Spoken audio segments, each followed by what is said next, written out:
Hello, everyone, and welcome to SmashBoxxTV's podcast 335. Terry Miller, the disc golf guy, along with Johnny V. We had a riveting conversation just moments before going live. Yes, listen, this is what I have to deal with, people. We've got a chat board on the board, and I was going to say hello to everybody. And so I typed up good, and I almost typed in like good night because it's nighttime. Yeah. Instead, I had to change it to good evening because even though night and evening, basically the exact same thing, they're synonyms for each other. One means hello, like good evening, everybody. And if I say good night, everybody, it's like saying goodbye to everybody right away. And they would be thoroughly and utterly lost and confused. Completely. If I told everyone good night before we even started, Terry. I don't know. The English language, man. It is definitely wacky. Well, we are glad you guys could join us. Tonight, we are going to have a pretty fun show for you. We're going to have Thomas Gilbert, who I think just remembered he's on the show, even though he reached out to me days ago. It looks like he says he sent us a message. So we're going to have him in just a few moments, actually, joining us via Skype. And then we are going to have Holland Hanley join us, as she had a pretty awesome weekend in Maricopa, as did I. I think hers was more awesome. Yeah, I was going to say, I was so incredibly blessed, as always. I can't say it enough about how well Arizona continues to treat me. And I don't mean the weather, just the weather. I mean all of the incredible hosts and guests and or the tournaments. You missed the 10 inches of snow that was here. Well, unfortunately, I found it when I got back. So I missed it falling, but now I seem to have found it. And yeah, not exactly awesome, but I guess as I mentioned to somebody this weekend in Arizona, I find myself either in Arizona or Florida more and more often during this time of year. Wow. And I mean, that's where the golf is. Well, I mean, there's golf everywhere, but it's warm.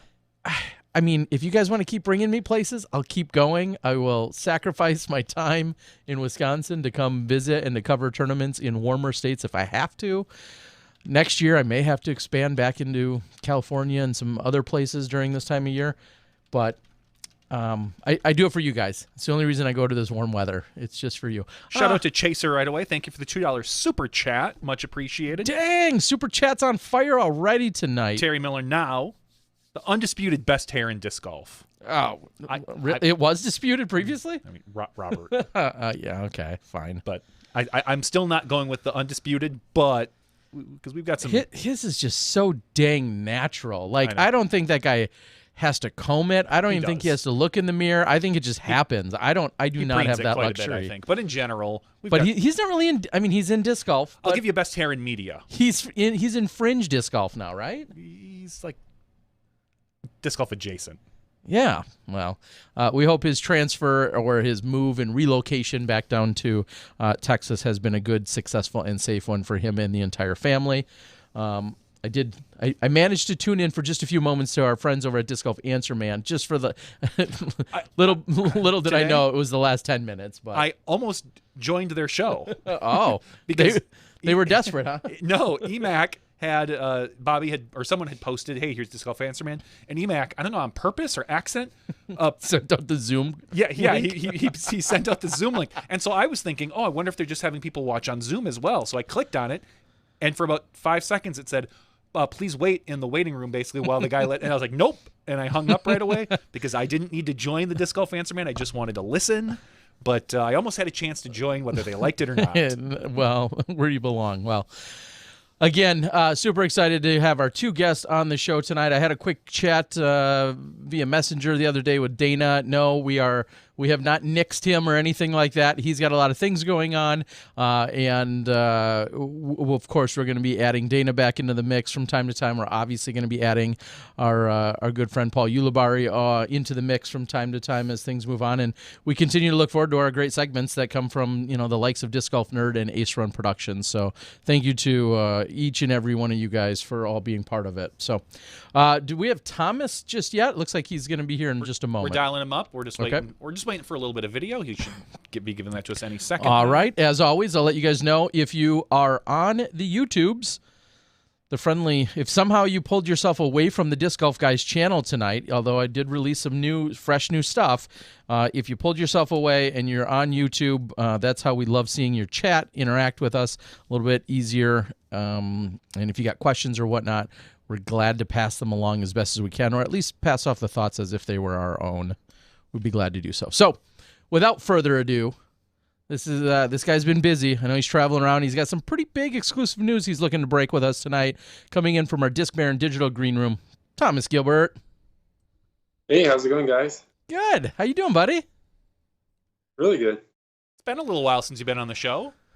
About 6 months? A Yeah, year? I think Goat Hill was the last time. Yeah, way back in May. It's been way too long. So, you have had, and we saw this all kind of play out. Obviously, as the end of the year rolled upon us, and then also it kind of focused and went in and out of focus of the virtual putting invitational. We saw a pretty big life change for you for your professional career, in that you had switched from Innova over to Team Prodigy. Yep. Let's start there, just to get a few more details out and about. How did those conversations come about? I mean, you've been a young star and very much moving up through the ranks very quickly, but how did those beginning conversations how did they begin? So I mean, it was a Prodigy guy, Colin Fitchett. He is a big part of Prodigy Canada. He does a lot of the marketing there, and he's a good friend of mine. We've known each other for the last 4 or 5 years or so, and I played his tournament for the first time at the end of 2016. And ever since then, we've been pretty good friends. I've been back to that tournament every year that they've hosted it. So we're really familiar with each other and have a good relationship. So he brought forward this opportunity with me, and through lots of discussions and negotiations, we arrived on something really, really nice. And that is why I'm super excited about Prodigy. Give us your mentality when I think of just a few years ago, how stoked you must have been to get your first ever major sponsorship. Of course, that's with Innova.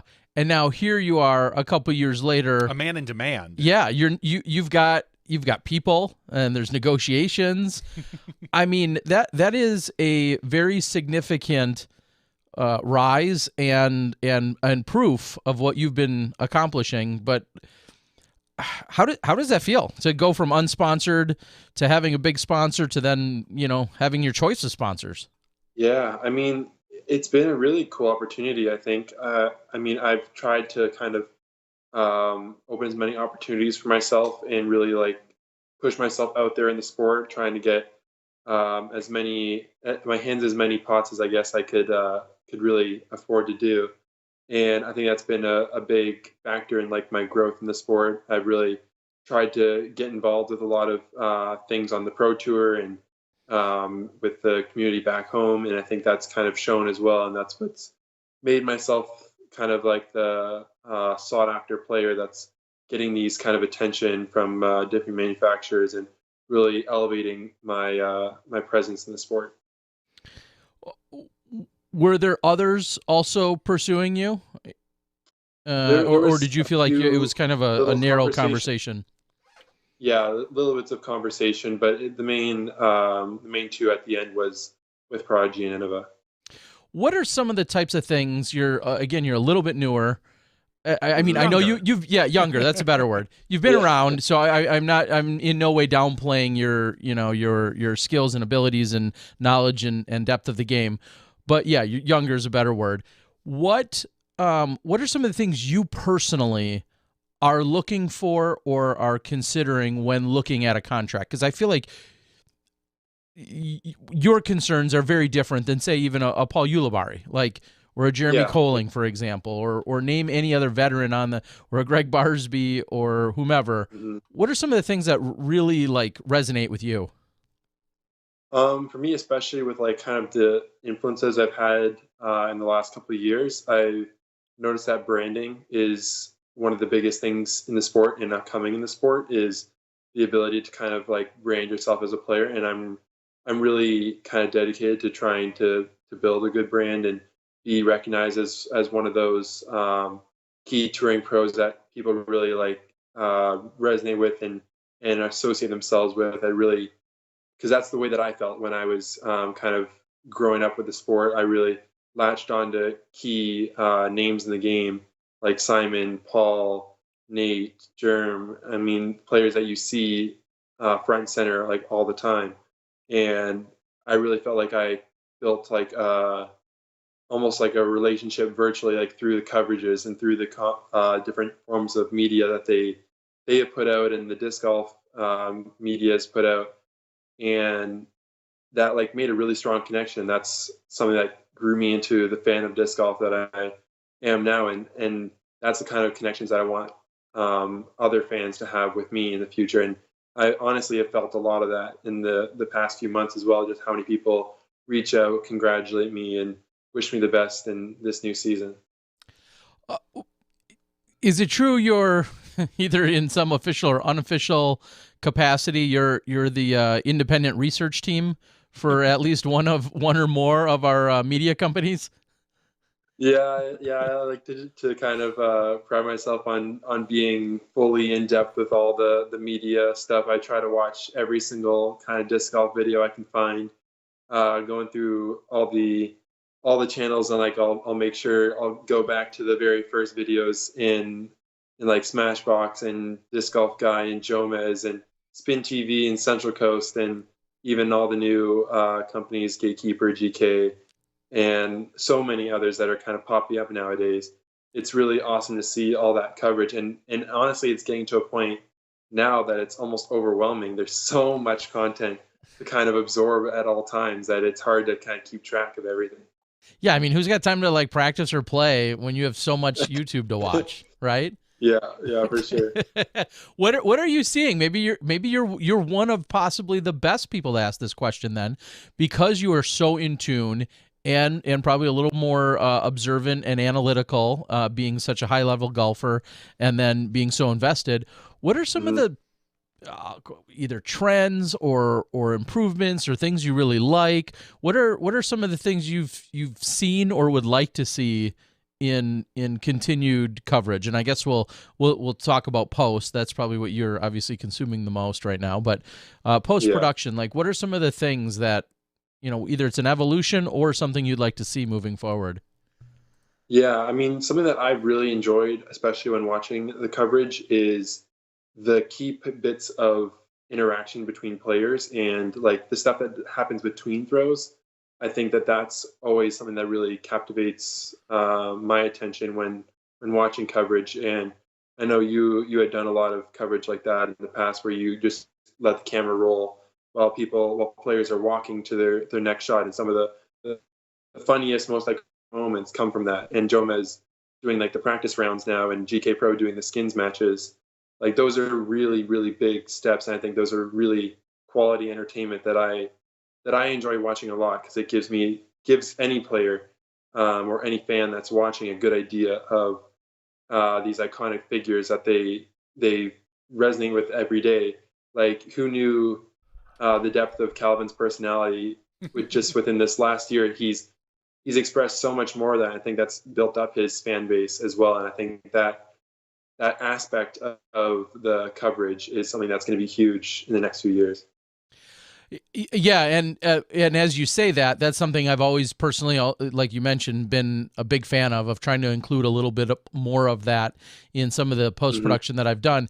It also comes with, it's a little bit of a double-edged sword. Like sometimes either the players, you know, I feel like you do have to make it glaringly obvious that they are being recorded.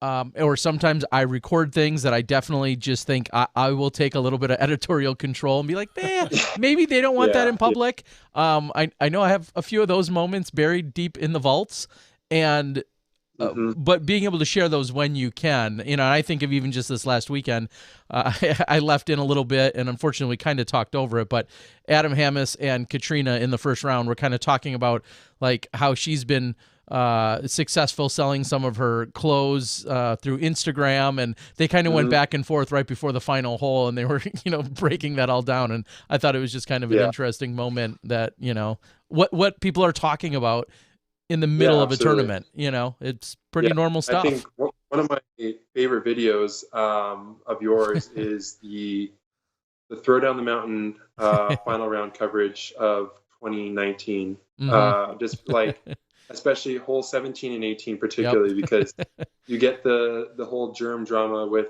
the stake on 17, and then Simon throws the insane shot on 18, and then you got Johnny McRae talking about the USGC spots, and they're all kind of talking through that and almost like helping each other kind of figure out those different scenarios that are just playing out at random while they're playing these last couple holes, and it's like very very amusing to watch and kind of hear what people think, and like also just even with Simon, his thought process going up to that huge eagle putt on the 18th green, and his almost like mental breakdown of himself approaching that putt with all the stuff that was kind of happening throughout that round as well. Yeah, and again, there's always a fine line too, because as much as I love to capture some of those moments and feel like we can be a little bit more intimate that can be shared, it's like Hmm. I wouldn't, you know, if it's the world championships and I'm walking down the fairway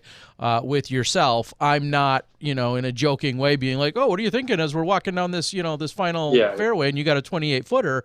Like those are, Right time, right place. yeah, and that yeah. those, you know, those can also be really delicate. But you're right, and let's just be put it, you know, what it is, say what it is. Anytime you have Simon, you just know that you're going to get a lighthearted round with lots of Hmm. animation and a really light-hearted, you know, behavior. Is there any extra pressure on someone like you or even any of the pros to be more entertaining now between holes, or do you not even think of the cameras anymore, or do you kind of maybe purposefully strike up a conversation with somebody on your card thinking, oh, maybe some gold will come out of this? Yeah, sometimes. I mean, again, it's like balancing it, kind of playing the scenarios of each round. But like, I remember the South Florida Open that I played last year at the end of the year with Terry. Like, I was trying to like make some fun kind of moments in between the holes, like talking about some funny scenario that happened where we were on this hole that had standing water, and you could play casually from behind it, but I kind of like had this funny little scenario that I was like, and I remember walking to the next tee out with Terry and kind of like explaining it as like, yeah, make sure you get this because it's kind of like a funny story. And so like there's moments like that where like, yeah, I definitely want to share and create that little fun segue of that coverage as well, that people might see a little bit more into kind of what goes on throughout the round. But then also it's like in other moments, if it's a really important putt on like this hole and I'm trying to just like get prepared, then I'll. But I mean, I can also take my own kind of way into that as well. Just like I'm gonna walk over here and kind of like ignore that, or I'm gonna engage with Terry and I'm gonna Mhm. try to kind of share some of the light of what I'm thinking as well on that whole. Yeah, and we'll put this whole subject to bed. As much as I do love it, and I think it does help a lot with the videos. It's the only other thing that makes this also a little bit tough is then if you pull in someone that maybe either wasn't there or isn't familiar with the round or the commentary, when you Mhm. get to that stage and I leave in a 60-second conversation, especially if you're not sitting next to that co-commentator of yours, which sometimes you have a remote commentary person from, you know, the other side of the country, it's like we gotta, you know, to be able to stand down to let then, you know, the whole world see and hear it. And, you know, so there's an additional challenge or two when that all happens. But when it comes together, I do think it provides some really good insight for the players and for all the Yeah. viewers, I should say. All right. Well, glad we got some good research. I know there's a few media teams Yeah. that I'm sure will take all that to heart. In addition to being acquired by Prodigy, you've talked extensively. In fact, I think you and I had this conversation in Florida a year or two ago. You've talked Yep. extensively about what it's like for you coming from Canada and how you essentially have to log, like almost down to the Yeah. hour, how much time you're in the U.S. versus how much time you're home. Kind of break down for everyone real quick, like what did that scenario, what does that look like? Yeah. So historically, like in the past, I've had to be very careful. The regulations between the U.S. and Canada, just for travel and tourism and visitation of people in the States, is you're allowed to be there 6 months out of the last 12 months of the year. And so for me, that was really carefully based around the touring season, because it's around that long, maybe a tiny bit longer, kind of going from February to October.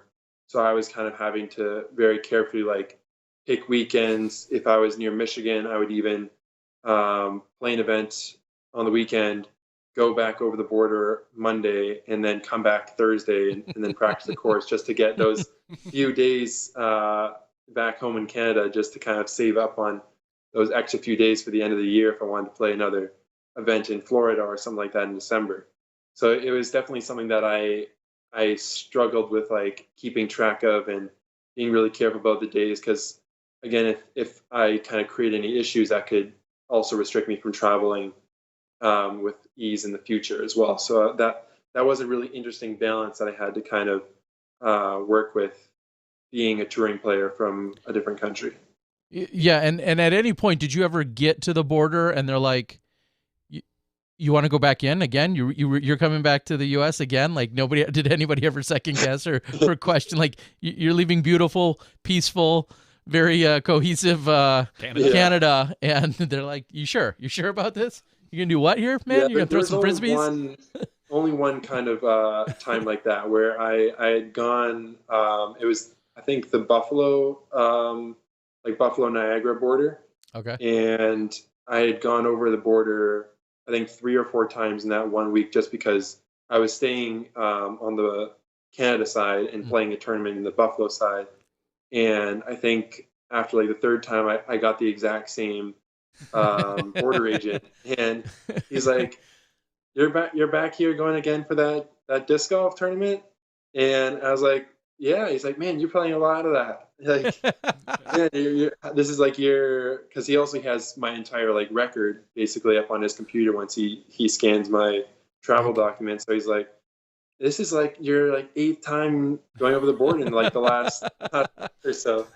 He's like, "You must be doing this a lot." And I mean, it didn't ever create like any issue, but it was interesting to kind of like have that situation come up, that he noticed all the kind of times going back and forth for disc golf. So what does this year look like? What's different? We've got, obviously, with the big pandemic and coronavirus and whatnot, crossing the border from Canada to the U.S. What does that? How is that going to impact you, if at all? Yeah, so I mean, I'm in Dalton, Georgia right now. I'd actually traveled down from Canada yesterday morning, and so that was actually a pretty hectic process to kind of get all prepared just before coming down here. I think it was put in January 26th, I think, where you had to get a negative COVID test within, I believe it was within 72 hours of crossing the border. Because so if you catch COVID, we want you to do it here. We don't want your Canada COVID. Yeah. We're going to give you the good U.S. COVID. Yeah. But that was interesting to get like a test before, and like also the COVID test was guaranteed 48 hours. So it gave me like, and you had to do it since you got the COVID test. So you had to get the COVID test. You had 3 days from then. So since I got the results 48 hours, before that you had to like be positive of your flight that you're going to be on, and you couldn't really change the flight. And I know it as well. Sometimes flights change because they're not full enough, so they'll just push you onto the next flight and combine the two. And if that happened to go onto the next day, then it would be past the 3 days time for the test, and so that could create a bit of issues. So that was a little bit stressful as well at this time, but it's all good. And I mean, they got to do the precautions that they are doing right now to just be safe. And honestly, it was nice as well to like know for sure that I didn't have COVID before coming down and interacting with a bunch of people, so they can be reassured that I'm safe and clean of COVID while interacting down here. But as well, one of the big things that I did recently in this off season was I got a work visa. So a P1 work visa, which is stands for performance visa. And Simon Lizotte actually had gotten the same visa a few years ago when he signed that 5-year contract with Discmania. And so I did a similar thing. I got the work visa, and that pretty much allows me to stay in the States full-time, year-round, nonstop, it's a big relief because then I don't have to be marking down the calendar days. Okay, we're at 170 days. I gotta go home early next week. So that's a big relief, and it'll let me do my full touring season without any kind of worries, and can be here pretty much February to October without even a thought about it. Wow. So I first of all, congratulations.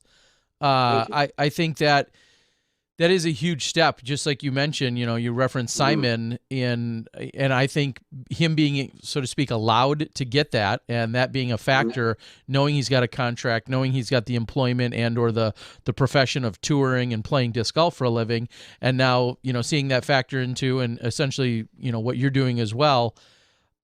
Like you said, that's got to be such a huge relief, but also, how much more does that legitimize like everything for yourself, maybe for your family, for the sport, for Prodigy? I mean, you're here, good, bad, or indifferent in the U.S., but you're here in the U.S. With full legal approval and with the full reason of having a work visa in disc golf. Have we arrived? Yeah. Have you arrived? Yeah. Honestly, that was a big realization, like looking through it and doing the process, because they are very, very serious, and they look through it extremely detailed. Like one of the things was that they wanted to confirm the PDGA Tour schedule for as long as I was getting my work visas. And it's like, okay, we have the events, but are these events going to happen in 2022, in 2023, in 2024? And they take it very seriously, and they analyzed all my performance stats. They looked at UDIS, they looked at PDGA, they looked at my winnings, my everything, and they all factor that into, is this guy a real professional athlete? I mean, part of also, like, I need to have a contract, and so that was a big part of switching to Prodigy as well, is working all those kind of things into it as well, and saying, yes, I am a paid professional athlete who is a big name in the sport. I'm an internationally recognized player, which is a big criteria for the visa as well. So, I mean, it definitely legitimizes kind of the whole career of disc golf for me. And it was a really kind of cool way to introduce that and see that. Yeah, I mean, if there's ever a time where we get to, throw around a few like hashtag disc golf rich or hashtag disc golf clout, like you're like, oh yeah, check me. This video on Jomez has X amount of views on it. Like, I'm a big deal. The like government says I'm a big deal. Look at me. Look at this. Yeah.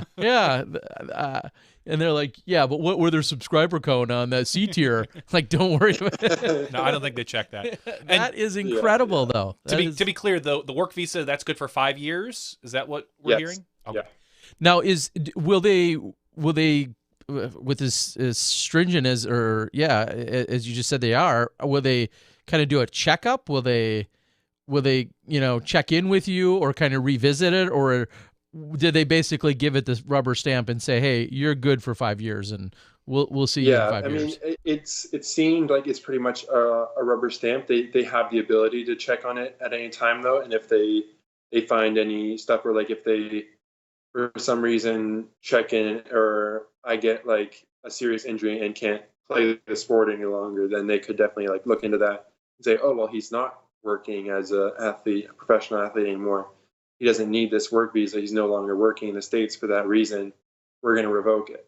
And we've seen you've only taken bottom cash at the C tier. So we're stepping in. We'd like to revisit this professional title of yours. Your rating has dipped to 999.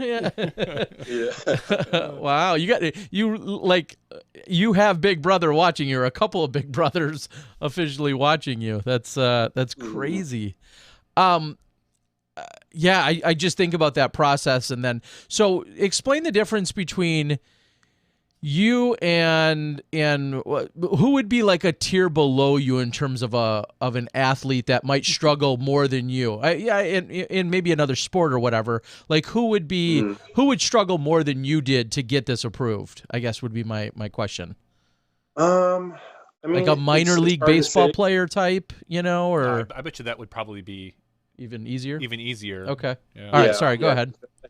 Any major recognized like sports leagues would be pretty easy to get work visa like that.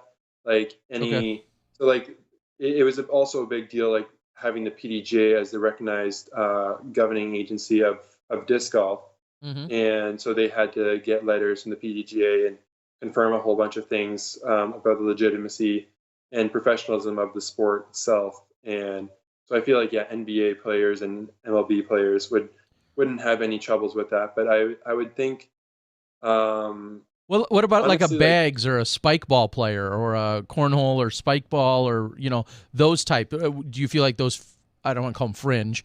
Those other yeah. sports would they maybe kind of struggle in the same sense that you did? If you said, yeah, I'm the 39th rated highest bags player in the game or in the world. Yeah, I would definitely say it'd be hard for any person in a sport that doesn't really have legitimate rankings or like Mm, something that's tracking the performance of a player and kind of comparing that to another type of player as well. So like for me, being on the world rankings and being in the Disc Golf Pro Tour rankings, those are all things that were key. And there was like criteria. I think there was like 8 or 9 different forms of criteria, and you need to meet a minimum of 4 of them. okay. And so like there was certain aspects of it that you needed to reach to be um, applicable for this visa. And so if there's definitely some sports that some of those criteria aren't even a possibility because they don't have the media, they don't have the organizing committee that's keeping track of all that kind of stuff to kind of compare and legitimize your performance in those sports. Can you name like one example of something that maybe is easy in another sport for them to recognize? Like you said, there's maybe 9 different criteria. Is there one that you're like, Or oh, difficult for disc golf? no, that was, yeah. No, I was going to say, could you name a criteria that we don't currently offer or would have qualified for you, but you'd love to see us have? You said like there's a world ranking that they can check Yeah. up against and so on. Was there any one of the criterias that you can recall where you're like, oh no, I can't prove that, but man, it'd be cool if our sport did offer that? Yeah, I'm not sure exactly of one like right off the top of my head Okay. that we like the sport didn't have, but also like there was a few other criteria were team based Okay. and like about team recognition.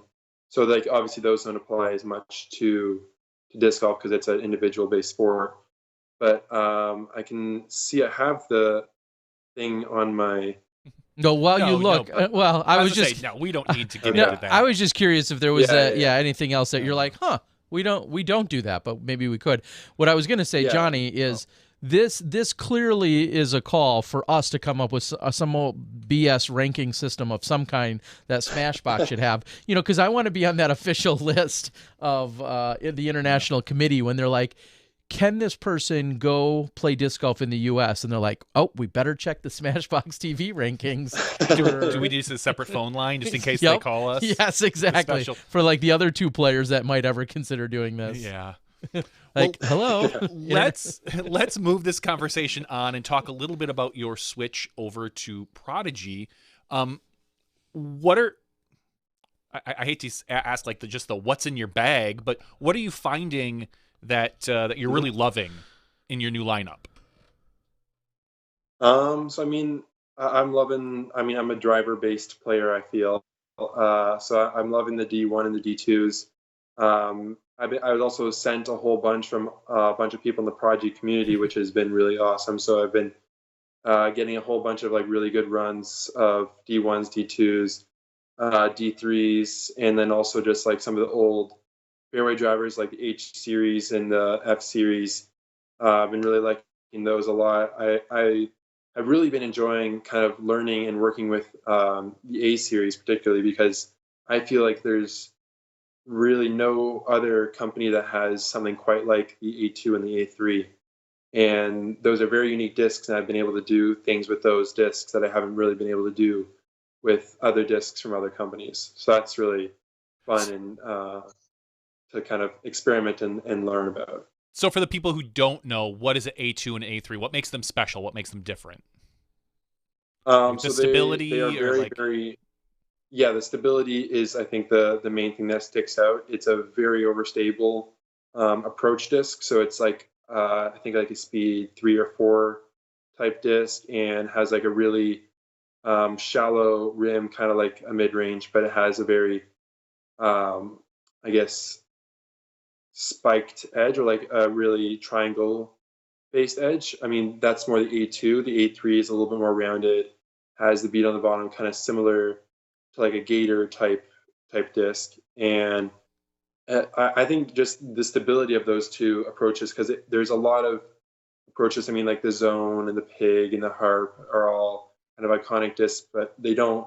I don't think any of them really have the same level of stability as an A2, where like you can flex shots crazy like you would an overstable driver, like put it on lots of anhyzer and know it's going to flex out with that low speed. So that's something that the A2 has, where I feel like if you like chop over a Harp or a Zone, it's going to kind of just hold an anhyzer to the ground, where you can chop over an A2 and it's still going to fight out and skip to the right at the end of the throw, which is a really unique flight that I feel like not many other companies have. So as soon as you mention your Visa, I feel like they should either come out with a disc, or you should have a signature disc that is the same as what's your Visa name? A PV or a P1? Yeah, P1A. I mean, that sounds like It does a kinda sound Prodigy like a Prodigy disc already, disc. isn't it? Yeah, P1A. it does. I mean, I think that's the no-brainer. You guys are all welcome for the idea. That is the new Thomas Gilbert signature disc, is the P1A. What, in all seriousness, signature disc, tour series disc, every company kind of words things differently these days, but yet there's support mechanisms going on. So what does yours look like, or what should somebody be kind of expecting in terms of what they're doing for you in that sense for a disc? Have you narrowed it down to 1 or 2 or 10, or are they giving you a whole line? What are they doing? I mean, they're open to me kind of like testing out everything. I've definitely like gravitated towards certain molds that I've really, really enjoyed. So like, I mean, I love the D2 because I feel like that's one of the farthest flying discs in the Prodigy lineup. And I love, yeah, just bombing discs, watching them fly as far as they possibly can. And then I've also really enjoyed like the H1 V2. It has been like really good control fairway driver for both forehand and backhand, but as well like even some of the mids and putters, like M4 is like a super nice straight flying mid range that I know a lot of people love and enjoy, and that's one as well that I've been enjoying. So you just like, hey, I'd like to make like 6 of these discs, my signature discs, and then sell them all, and you collect all those. Yeah, I mean, if they want to go for that, I'd definitely take it. I mean, we can start talking to them right now. So you were in Georgia. Kind of explain what these next couple of weeks look like as you're there. Prodigy headquarters and such. What are the types of things you're going to be doing, and then where will people see you out and about throwing these around? Yeah, I mean, it's crazy. So I'm going to be here for about a week or so, and I've been already starting up with a bunch of projects that we've kind of have on the table. So that's really exciting to kind of get into and really start executing that to kind of hopefully come out with some exciting stuff for people to see and purchase in the future. And I'm really excited about that as well. I'm kind of solidifying the last bits of my bag. So now that I have kind of the options to explore all the molds that Prodigy has here at the factory, kind of tuning off and brushing off that little bit of gaps in my bag, and really getting that solid bag that I'll bring out to Vegas is something that I'm doing this week. So testing out the last few things that might make or break inside my bag, and then as well just getting some practice out from the Arctic tundra of Canada. Well, I know this, and Johnny's done it as well a couple times. I've done it as well. Going to any of our manufacturers' facilities and walking the aisles of discs, it never gets old. Ever. And now here you are at a new place that you haven't been before, walking through, picking out plastic. What has gone? I mean, of course, you have such a powerful throw. What have been some of the thoughts that have gone into the pieces of plastic that you're picking?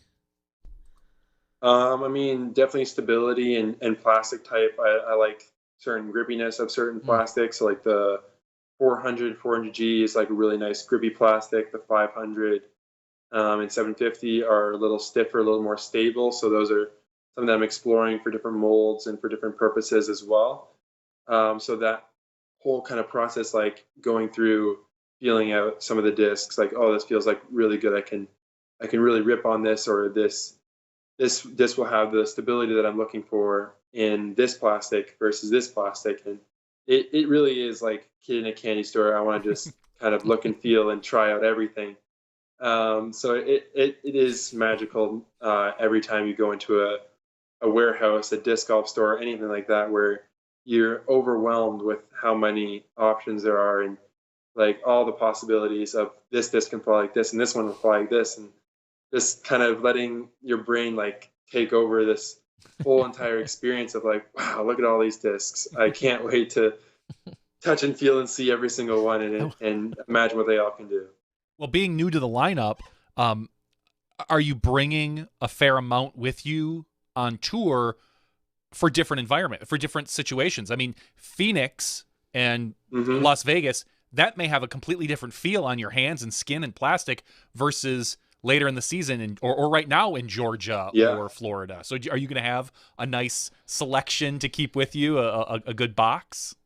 Yeah, I'll definitely be having a good box of backups and duplicates and all sorts of stuff like that I can switch in and out throughout the year. And as well with like even stabilities, the Vegas Memorial type courses that we start up at the beginning of the year is all fast, distance driver, overstable shots. And then once you get to like Waco, Texas States, I feel like those are more wooded, finesse type courses where you want something that's a little more understable to flip up and ride through those woods. And so even just almost creating a new bag for those kind of courses as well is something that I'm considering. It's like, okay, I like all these discs. They're really nice, fast, and overstable. Those would be great for Vegas. And then, okay, nice. Here's the H3 V2s. These are going to be awesome fairway drivers that I'm going to love in the woods. And kind of breaking through that process as well, thinking ahead of how I'm going to plan and get these discs for these courses. Has the transition been pretty smooth for you? I mean, have you been able to how do you feel like you're going to start out the season? I know a couple of years ago we asked the same thing. We were stupid and asked the same thing to Paul McBath. And we're like, hey, how are you going to do with these new discs? Look at this. And he came out, and I think he did all right. How do you feel like you're going to do with your new discs? Is there going to be a learning curve for you, or are you going to be able to kind of hit the ground running? I mean, I think I can hit the ground running because I put out a few videos out on YouTube as well. I did one on my channel, and then did another one on a Canadian disc golf channel, True North Disc Golf. And I played 2 courses there and absolutely shredded it. Like probably shooting like, if I had to guess, 1030 to 1050 rated play. And that was before I even really got a good lineup of discs. Like I was sent, I think, 4 distance drivers from Chris Dickerson, which was like the only 4 distance drivers I was throwing. And then I had just like a few fairway drivers, mids, and putters that I had gotten from the Prodigy store in Canada and just have had from years past, like tournaments and buying them when I was kind of getting into the sport.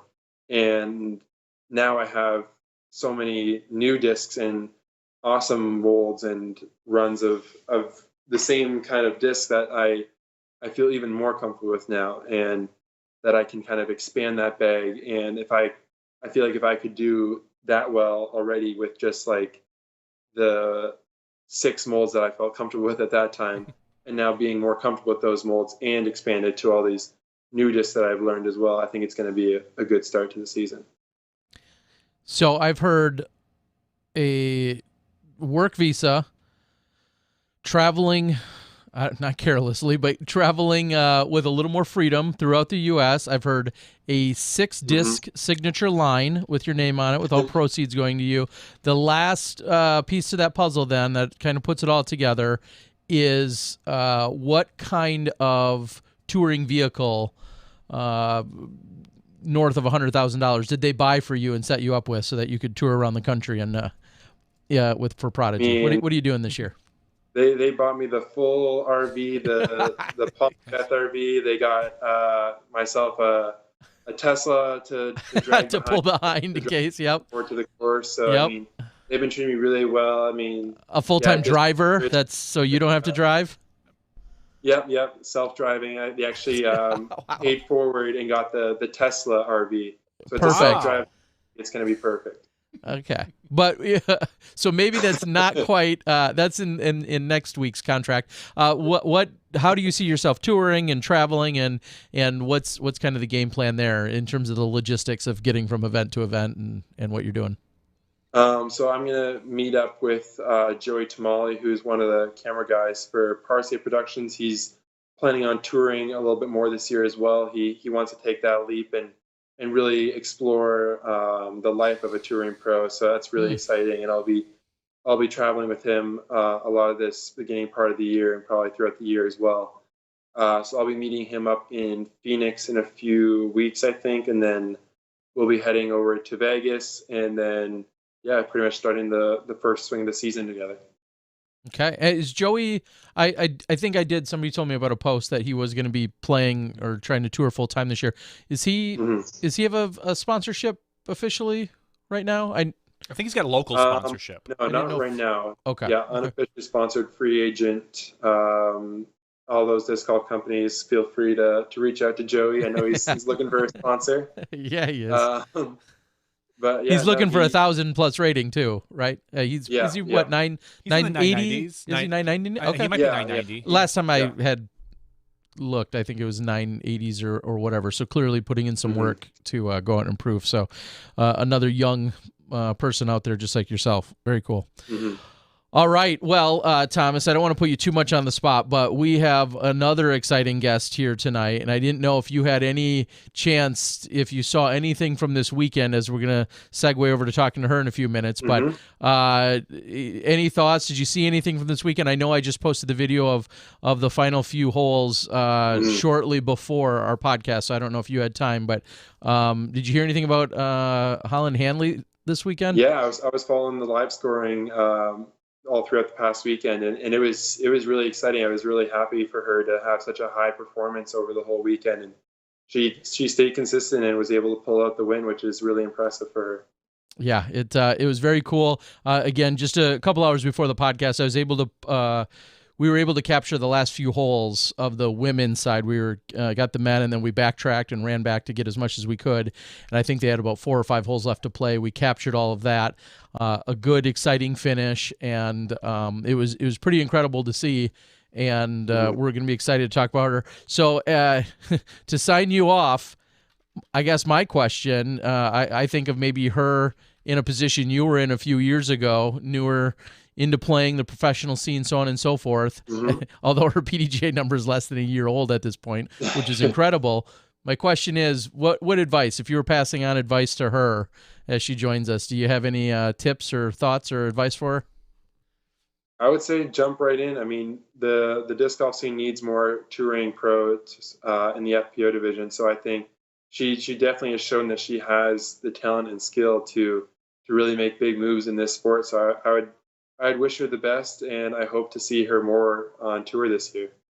Okay, well, very insightful words from someone who has been living it, and now the very exciting news. We do appreciate you sharing that with us tonight and letting the whole world know that we're going to see Thomas Gilbert all year long, all week in and week out. Are we going to have to push you out ever? We're not. He's not very easily. Okay. Do you foresee visiting how often, going back and forth? I know the pressure won't be there that you have to get back, but when do you kind of see your breaks coming into play? Yeah, I definitely there. I mean, right now with COVID, it's been a little bit tricky just because there's those quarantine policies that they have. So Mm, you'd have to quarantine for 2 weeks true. upon re-entering Canada. So that makes it a little bit difficult to just pop over there for a weekend or two in the middle of the season. I'd have to kind of really commit to like a almost 3 week period off from touring, and that's a bit difficult. But if those restrictions get lifted, I think I'll be probably visiting a few times throughout the season. Awesome. Well, Thomas, give us some final plugs, shout outs. Floor is yours. Anything else you want to share with us besides the big news? Anything else you want to share with us before we let you go? Yeah, I want to say thanks for having me on, and I want everybody to be really excited about this year. I mean, follow me on all the socials and stuff. Thomas Gilbert. You'll find me on Instagram and Facebook and YouTube. I think it's going to be a really, really exciting splash at the beginning of this year, and I'm really looking forward to it. I hope they are as well. Well, I hope you're on so much coverage that people get sick of you. So That would be a nice goal. Yeah. that would be a great goal.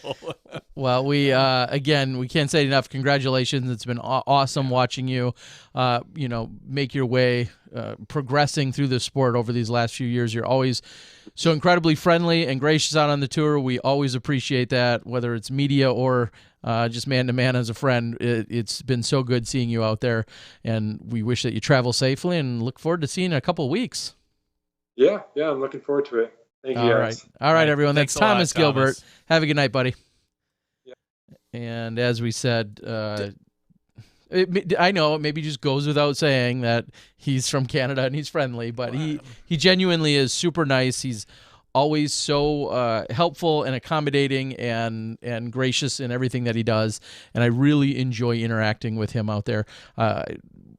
Wasn't too long ago someone had said something about talking to and having some of your favorite players, whether it's out on the scene or on the course or whatever. And it's not so much that I'm necessarily you root for certain people from the media, and maybe deep down anyone can on any given day. But we've said it for a lot of years here. When you're kind and you're gracious and you're helpful and you make media easier, because media is really just here to help you, and it's like symbiotic in those fancy ways. Like, it just makes everything so much easier. So if that's how you drum up a favorite, yeah, sometimes you do from time to time. I think we've told this story before, but the first time I remember seeing Thomas Gilbert, he was holding an umbrella for our cameraman. Yes, like exactly. He just like helpful, like just our cameraman. It was pouring. Wasn't that the event that it just was? Yeah, I'm trying to remember if was it an MVP or out at Maple Hill? No, or no, I don't think it was Maple Hill. I'm trying to think of the event it was, but if I remember correctly, it was just downpouring, and I just see Thomas Gilbert come over, like he's got an umbrella for our camera guys, and all I kept thinking is, at the time, he was a no name. He was just that guy that like you kind of saw in the background sometimes, and every once in a while you're like, oh, that guy, oh, yeah, he was like a top 10, but he wasn't really a name. Yeah. Speaking of names, does he have a nickname, like an on-tour nickname? I haven't heard anything. I don't know. I apologize if I don't know. We're gonna have to find out or come up with one or the other. So that's fantastic. That's probably a good idea. Well, someone with a very unique name in Holland Hanley. She's going to be joining us here. Just a few moments. Are we calling her? Or is she calling us? I'm calling her. Well, I'll let her know that. Well, in a couple. But she's going to be joining us here in just a few moments.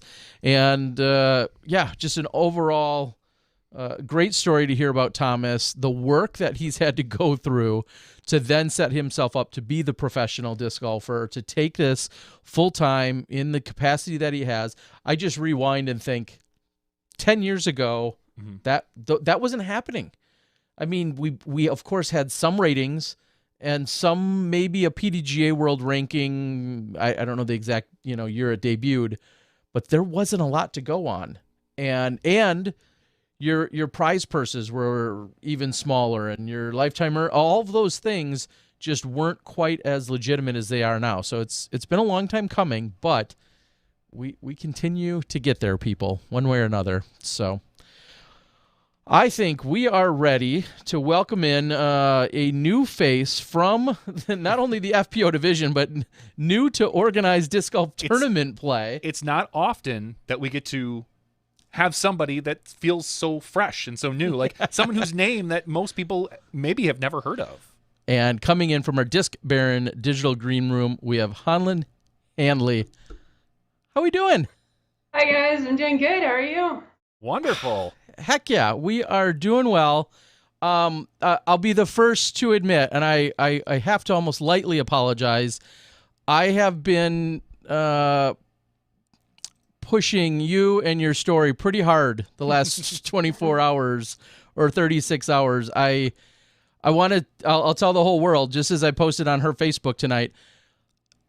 I think about so many times you go to a tournament and you capture these moments in players' careers, and it could be the biggest win, it could be their 100th win, whatever the case might be.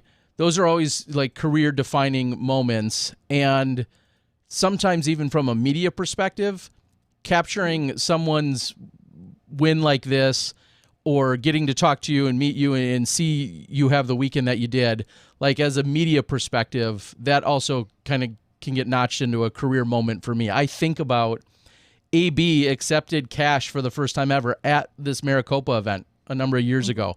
AB, who I also, talked to after he won an AM Worlds, many years ago, and just all of there's so many moments, You're never going to get to see her win an AM Worlds now.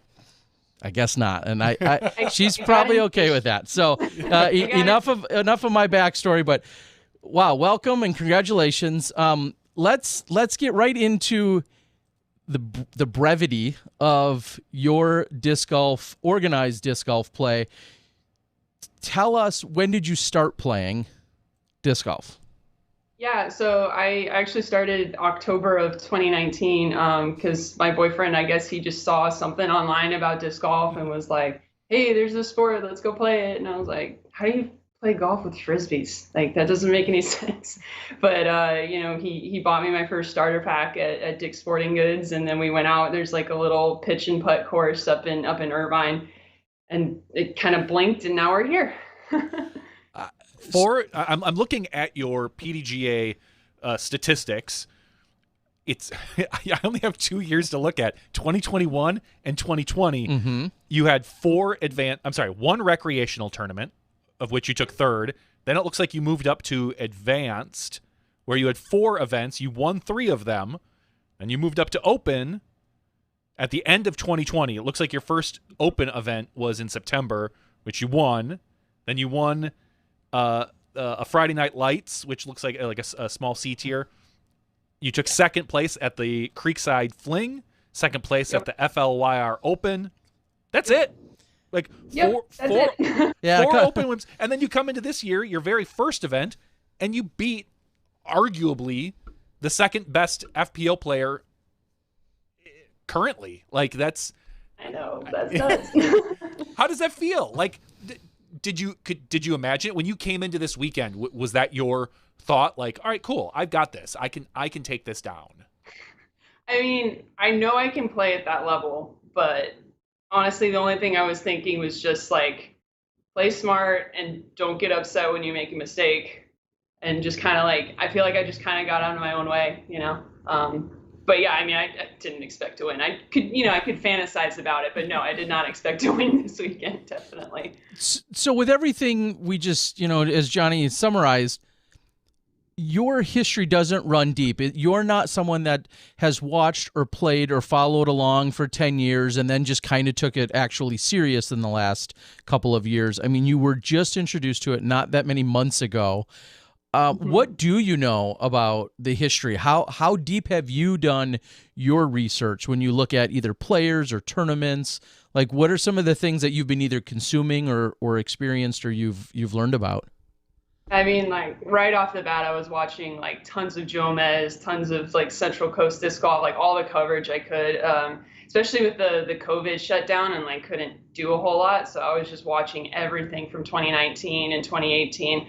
Haven't really gone back much further than that though. So definitely like the more recent, like 2 to 3 years, I would say.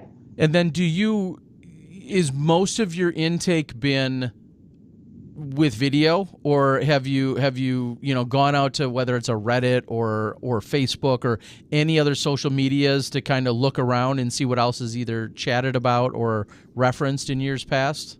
Or is it all video? So definitely YouTube, and I am on Reddit as well. So I follow our disc golf, and I follow those discussions too. So, but yeah, mostly video, because I mean, there's tons of free content. If you're looking to improve your game, all of the top pros put how to do it out there. So it's just kind of taking their advice and watching their form and how they do things, and just trying to emulate it myself.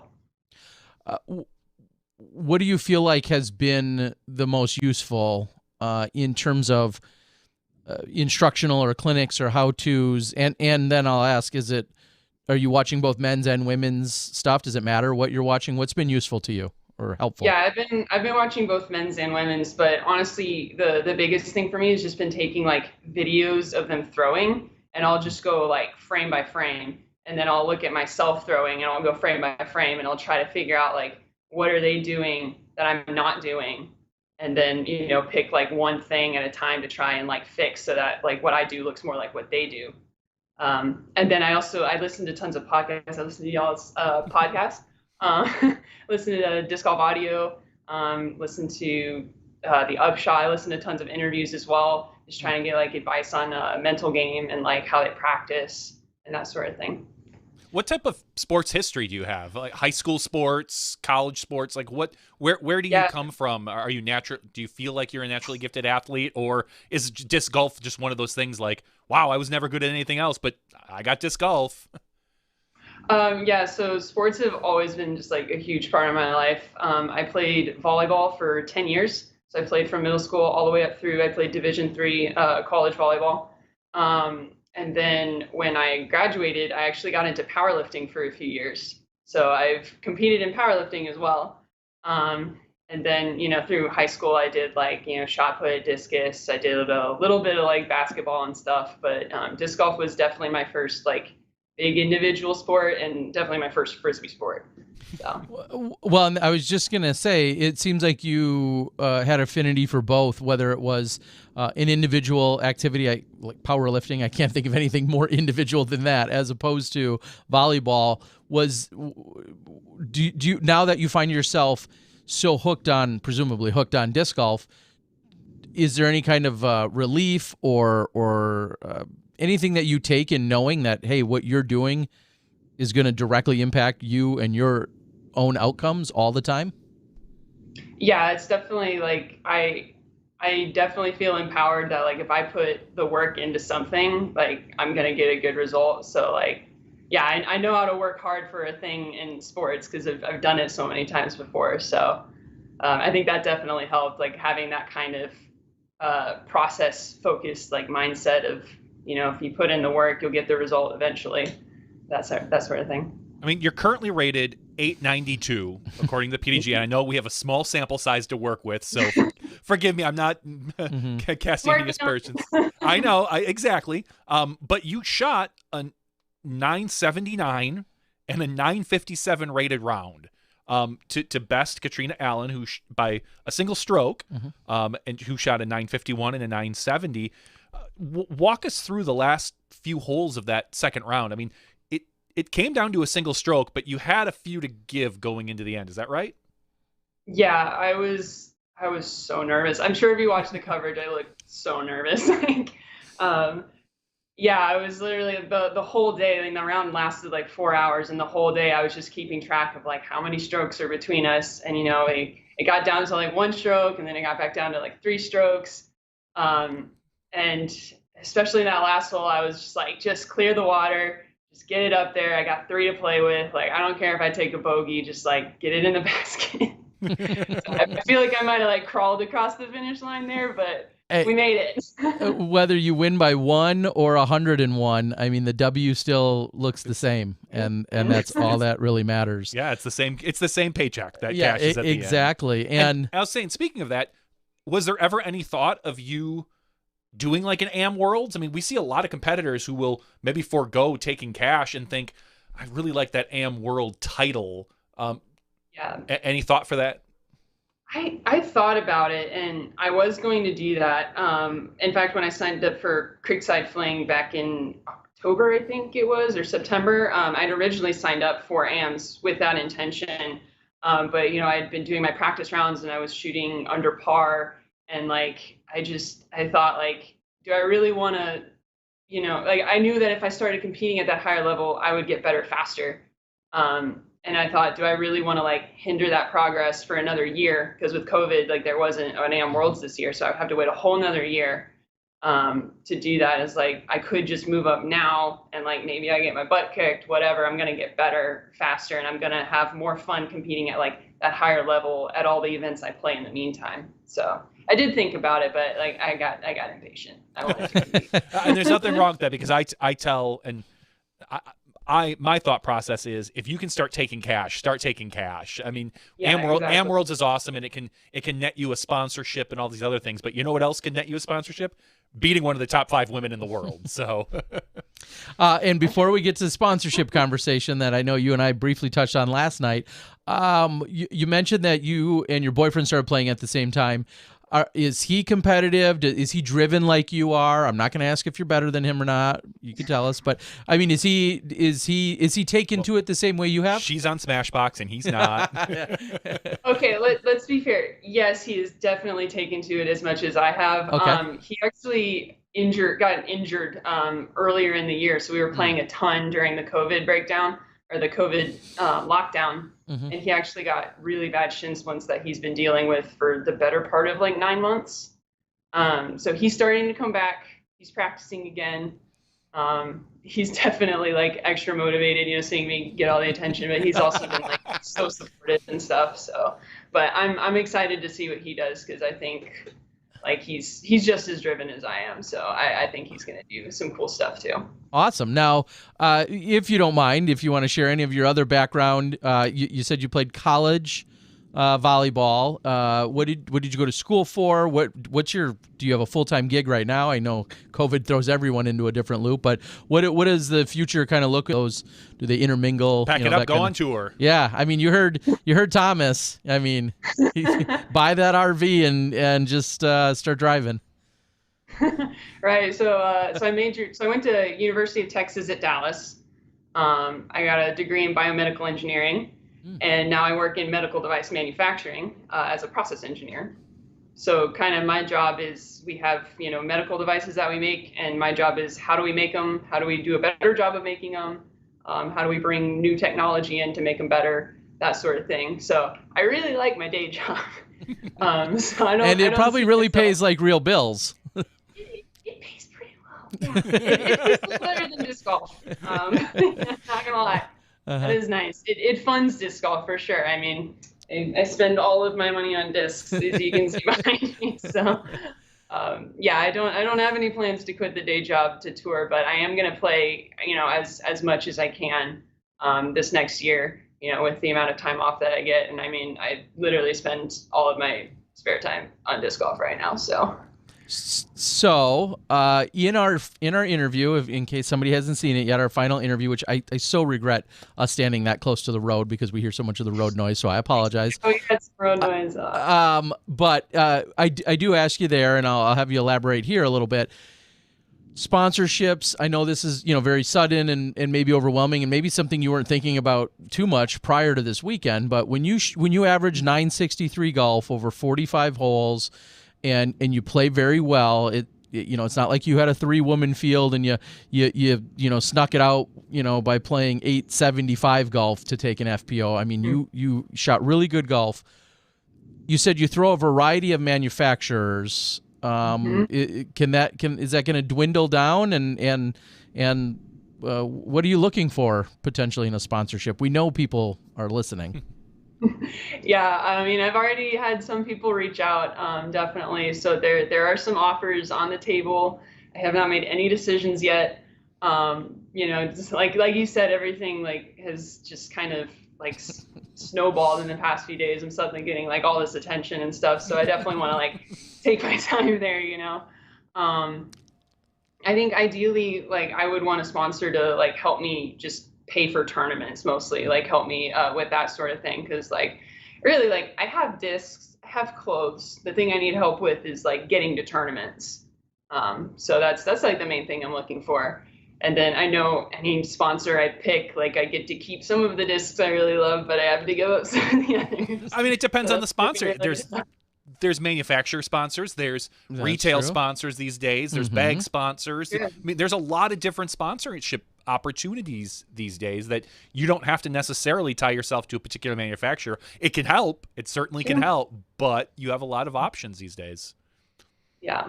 Hey, Yeah. I'm open to stuff, so All right. Somebody asked somebody was curious on the board asking about your deadlifting competition. Like what do you deadlift, squat, or bench? Melinda asks from the board in competition. That's In the right competition. question. What? Yeah, so my best lifts in competition, I squatted 297, I benched 165, and I deadlifted 369. I have squatted 315 in training, though that was after my last competition. But yeah. Okay. Oh, I'm going to assume that's impressive. I- I've got I've no reason to believe basis of otherwise. comparison. No, so I, I'm just I trust her. Yes, I'm impressed. What got you out of that? Anything in particular? Was it a newfound interest, or what? Why did you step away from that? It says I kind of started getting into disc golf, and I decided, I can't throw 100 holes on a weekend and then go in Monday and expect my bench to be good because my shoulder's tired. So it's kind of like I can be really good at one of them at a time. And I had a few powerlifting competitions under my belt, and as exciting as it is to be on a platform lifting a weight you've never lifted before and have like a whole crowd cheering for you, you can really only compete a few times a year and really like see progress, because you need time to put on muscle and get stronger and peak properly and all of that stuff. And then the cool thing about disc golf is like I can do it every day if I want to. I can compete every weekend if I want to, and it's kind of a different experience every time you do it. There's open courses, there's wooded courses.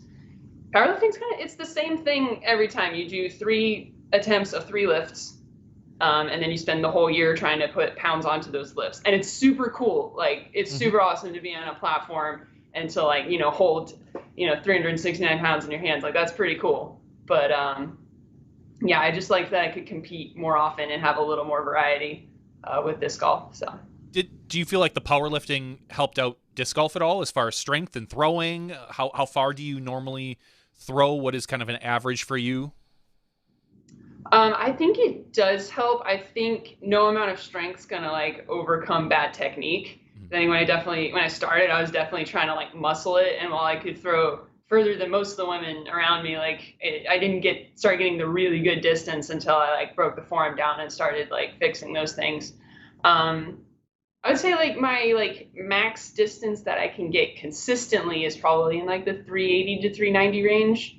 I've gotten like a few maybe over like 400 if the conditions are right. So internet distance like 400, but really like 300. Sure, yeah. Now, internet distance then would be like 450. Yeah. Internet distance is like the max that you've ever thrown plus a little bit more. Plus a little bit more. Yeah. Now I can throw rollers over 400 consistently, but not air shots. So Yes. going back to the disc conversation, and I'm gonna just say that there was a manufacturer in particular that I spoke with last night that I made sure that you got in touch with because they wanted to know. What are you throwing now, and maybe what are some of your go-tos, as knowing those may change soon. Yeah, they may change. Well, most of my putt approach slower discs are Trilogy. I putt with a Maiden.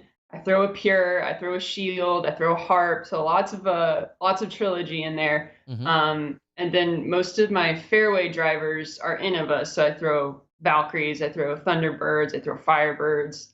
And then like kind of my workhorse driver this past weekend especially has been the X3 from Prodigy. Mm. And then I roll a D3, which is another one of my go-to shots. And then I also throw an A2, which is another disc I leaned on very heavily this weekend. I think the X3 and the A2 I threw on almost every single hole just because I was throwing them well and it held up to the wind. So it's going to be really hard for me to give up, two of those three for one.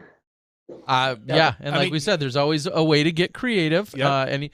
Anything could happen out there. I always feel like I think the hardest thing in your bag to replace is your putters and your mids. Like if it were my opportunity, and I was thinking like, well, if I have the choice, I would prefer to keep my putters and mids because I feel drivers are a little bit more.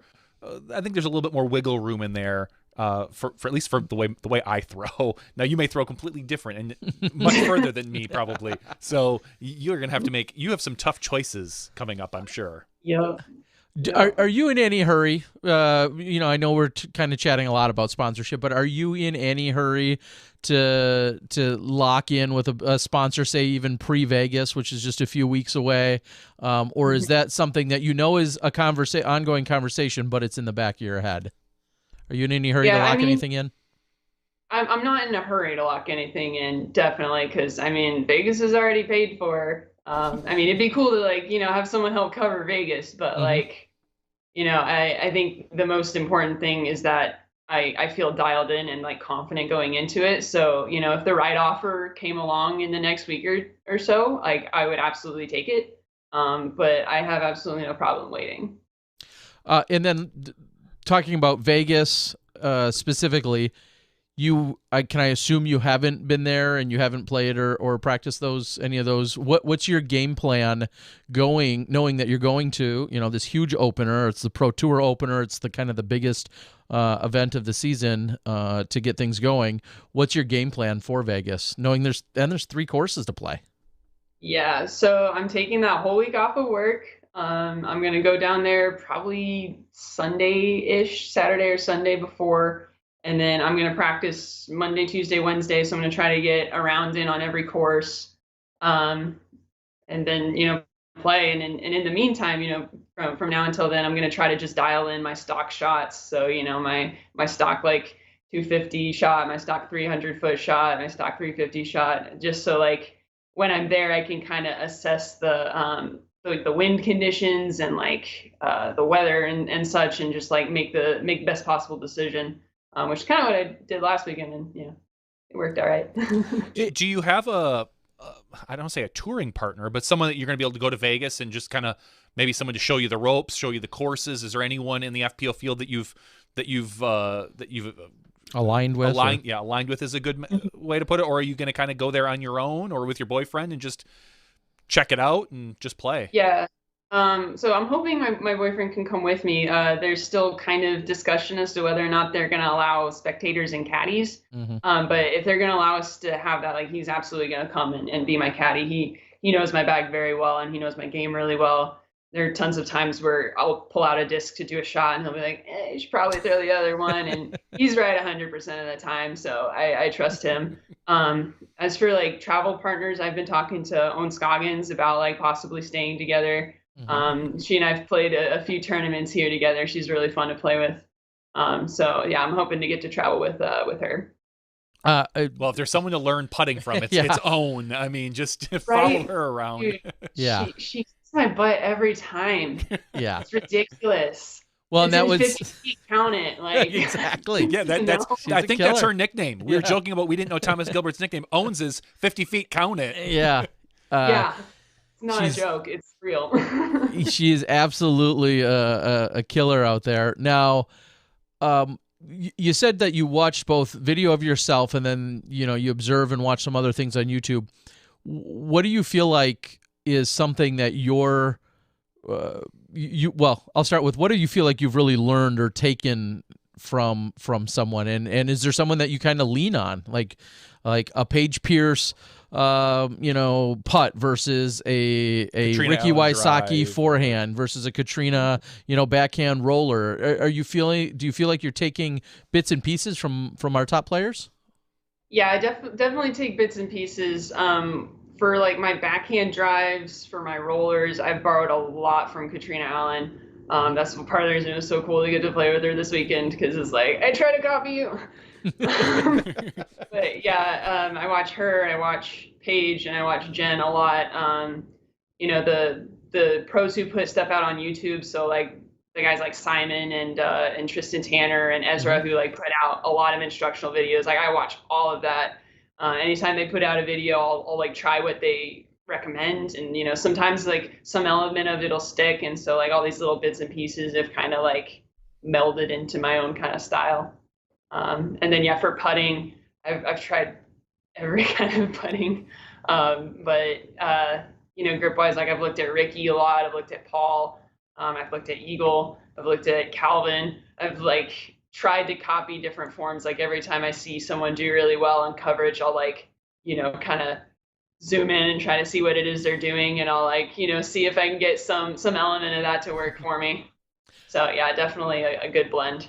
Yeah, obviously we've seen that all sizes and shapes, it's all irrelevant when you get out there in disc golf. But more often than not, if you're a little bit taller and your limbs are a little bit longer, you usually will have an advantage.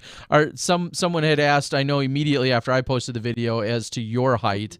And do you feel, what's your height, and do you feel like you have any kind of advantage? And yes. Are you using your arms to their full efficiencies? I think it does give a bit of an advantage. It's part of the reason that powerlifting probably wasn't for me, is that's a short person sport. You definitely don't want a bigger range of motion to have to lift the weight. But I'm 5'11", or I'm volleyball 5'11", which means I'm 5'10" and a half, and I round up. Volleyball. Oh, okay, I didn't know there was. That's like internet distance for volleyball. It's everyone does it. Okay. Good to know. You do feel like your height is to your advantage, though? Yeah, I mean, it's definitely not a disadvantage. Okay. I mean, in theory, you got like a longer arm, you've got a longer whip. Yep. Yeah, and Johnny, I just grabbed hole 27. I have no clue what happens. I hope that you. Yeah. Oh, she cleared it. I didn't throw my favorite disc in the water. That didn't happen. Yes, that was the drive on hole 27. Let's talk just briefly. This weekend was somewhat unique in that the event and the TDs had discussed having a little bit of a mixed card, and we talked about it on the show last week when we had just heard about it. We had Jen Allen and Katrina Allen on the, we'll call it a feature card, media card, whatever you want to call it, along with AB and Adam Hammis during the first round. So we were over at Copper Sky, and so those two women who then were closest to you in score, you didn't play with them first round. And obviously you had an entire other card full of women. Do you feel like that helped at all? Was there any nerves going into it? Did having any particular card mates, mean one thing or another for you during that first round? During that first round, I think because I had Dina and I had Hannah, who are, I'm friends with them and I've played with them before, so it definitely felt a little bit more laid back. I felt like playing with them really helped me like just get settled. Like I didn't even start looking at scores until like halfway through, because I definitely want to feel like settled and kind of over the nerves before I start worrying about scores. So like, yeah, playing with my friends and like having it kind of be a more casual feel definitely helps. And then second round, you have a 3-stroke advantage, and I'll add my own editorial in a moment, but you have a 3-stroke advantage going into that second round over Kat, over Jen, and then I think ultimately it was 6 over Sammy at the time going into that second round. When you saw the scores kind of finalized, everybody hits, send or enter or whatever, and you have a 3-stroke advantage, what in the world went through your head when you're like, I have those two women by 3 right now? What was going through your head? Yeah, that was pretty nuts. Actually, we had a bit of a backup on 18, and I knew what the score was because I had just gotten 2 birdies in a row, and I'm checking the scores. I'm like, oh man, I got a 3-stroke lead. Everybody bogeyed this next hole. I haven't practiced it. Just like keep it in bounds. Get par, walk away, don't try anything too fancy. Mm-hmm. And then I think I was actually more nervous for round 2, just like the entire night before. Yep. Because I'm like, part of me is wanting to like celebrate that, like, oh my God, God, I beat them by like 3 strokes. And then the other part of me is like, don't celebrate too early, because you know what happens if you celebrate too early? You're gonna like mess up tomorrow. So yeah, it was definitely more nervous the night before. But then like once we kind of started the rounds, everyone was very serious and kind of quiet. And so it was kind of like, all right, we're just doing our thing. I felt like I actually settled in pretty quick at the beginning of round 2, and I didn't get really nervous until it was like coming down the stretch, and I was like, the lead was kind of starting to shorten and then lengthen and then shorten. Like, I definitely think the most nerves were the night before and then at the very, very end. Yeah, you came out in the second round, and I'll say there's plenty of birdies on that course, but a few of them are at a tough range to get dialed in, and it looked like pretty much parring was doing you good. I mean, it's nice to pick up a birdie here and there, but pars out there on that second course aren't going to hurt you too much. And it seemed like you were pretty even keel throughout more than half of that round, which is a 27-hole round too. I mean, I guess what's your mentality going into such a long round, and then knowing halfway through things are pretty even keel? Yeah, I mean, I definitely know like some of those holes I could attack. Like, hole 1's like 340, and I got a little bit of tournament arm there. I almost threw it out of bounds long. Like, I know some of those longer holes, like I can absolutely go for and get aggressive, but like I knew for me it would be really disheartening if I took like early OB strokes or like had early 3 putts. So I was really just trying to keep it like drama free. And so I was like, I'm going to throw, my reliable discs. I had my like really stable X3 that I'd been throwing the day before. And I was like, this thing works in the wind. Just throw this on a hyzer. Let's keep it as simple as possible. For the water holes, I was like, I'm not trying to lose anything on like the first 9 holes and then not have it for the rest of the course, because I don't have backups for everything. So I was like, let's just keep it simple. And like, I knew like Kat and Jen were going to get aggressive, and like it might get tempting. I think there was one hole where Jen just like throws it out over the water and just absolutely parks, and I have to follow it up, and I'm just like, I'm going to lay it up. Well, I'm not interested in losing my disc today. Yeah. Jen is unique, and she is a crusher. Yeah. I mean, she holds the women's world record for distance. So, yeah, it's pretty nuts. Yeah, there's no reason anybody should be following Jen Allen on some of the lines that she takes. So, smart play. Yeah, and I think of like hole 8 where you had birdied, and scores on that hole range anywhere in your field from 2, I think, all the way to an 8, and that is a very diabolical hole. I mean, it's slightly uphill. There's water that you're essentially throwing straight into water, but throwing uphill, and there's just a ton of OB. There's a rollaway hill where the basket's perched on. I saw the 2 on your scorecard. So for those who are familiar with the coverage or can reference hole 8 here, what did you do on hole 8? Yeah, so hole 8, we had a bit of a backup because the cart in front of us, I think almost all of them threw it into the water. Sure. I think some of them might have thrown a few in the water. Mm-hmm. And so when I practiced that hole, we had a right to left bit of a tailwind. And my problem had been I kept going over the hill and throwing it into the neighborhood kind of behind the hill. So I wasn't too worried about the water. I was more worried about getting the angle right and like not going long. But I also kind of told myself, like, just don't lose it in the water. If you go long, you go long. So I threw an Opto Explorer on a little bit of a hyzer because we actually had the opposite wind from when I practiced. And I had the benefit of bogeying the hole before and being at the bottom of the box. So I got to watch everyone turn their drive over before me, kind of a little added bonus, I guess. And yeah, I just kind of hung it a little bit. I stabled up. I threw my more stable one. I hung it a little bit more to the left and then just kind of jammed it into the hill just to the right of the basket and had like a 15-footer. Awesome. There was a star frame on that at one point I saw this weekend in one of the cards, and I was just like, that's pretty incredible because it's a hole that can just bite you so hard. I've seen tournaments essentially lost on that hole. What does it measure? 285? 285, with just water and OB everywhere. And I've seen would think, but Yeah, it's hard. but it's when people see it or Hole- reference the Hole coverage. 17 at USDGC is like it's 254. like 254, and we've seen people take 17s or Yeah, whatever on that hole. So that's I true. don't judge any hole by a distance anymore. Get you. Yeah, it's pretty crazy. So you're registered for 3 upcoming events, if I see properly here. Yep. The Las Vegas, which is obviously the next big one, the 21 St. Patty's Classic, which is a big event over in Cali, and then the Salty Classic, which I don't know anything about. For Vegas, if you had the opportunity to play with, let's say two of the FPL players, your choice, you get to make 2 cards. Who do you pick? Who do you put on that card with you? They're all so good. I know, but who do you want to play with? You've watched so many people online. Who would you love to step up to hole 1 with and just kind of look around and be like, I'm with this person? Oh man. I mean, it'd be cool if the Europeans got to be there because I happen to be a huge Kristen Tatar fan as well. So I would pick her for sure because like I could watch her throw hyzer flips all day.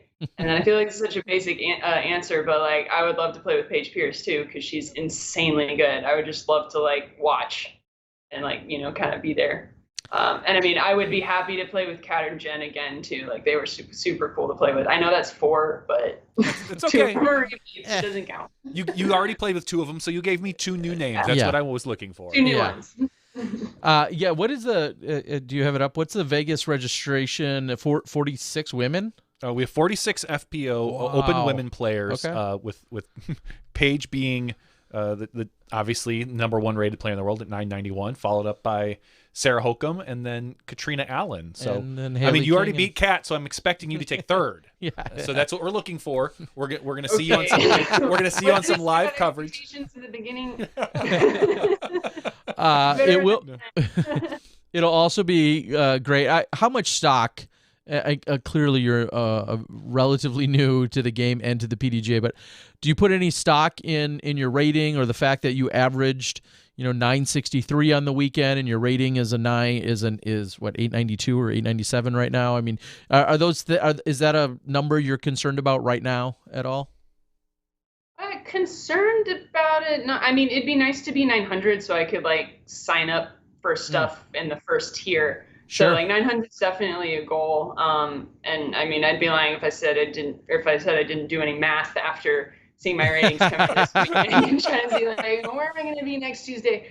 So I mean, I am a numbers person, so I like some numbers. But I mean, it's an indicator. It's not necessarily a thing I'm going to get upset about if it's not going up quickly. Like I know if I'm putting in the work and doing all the right things, the result will come. It's just kind of a matter of when will the result come.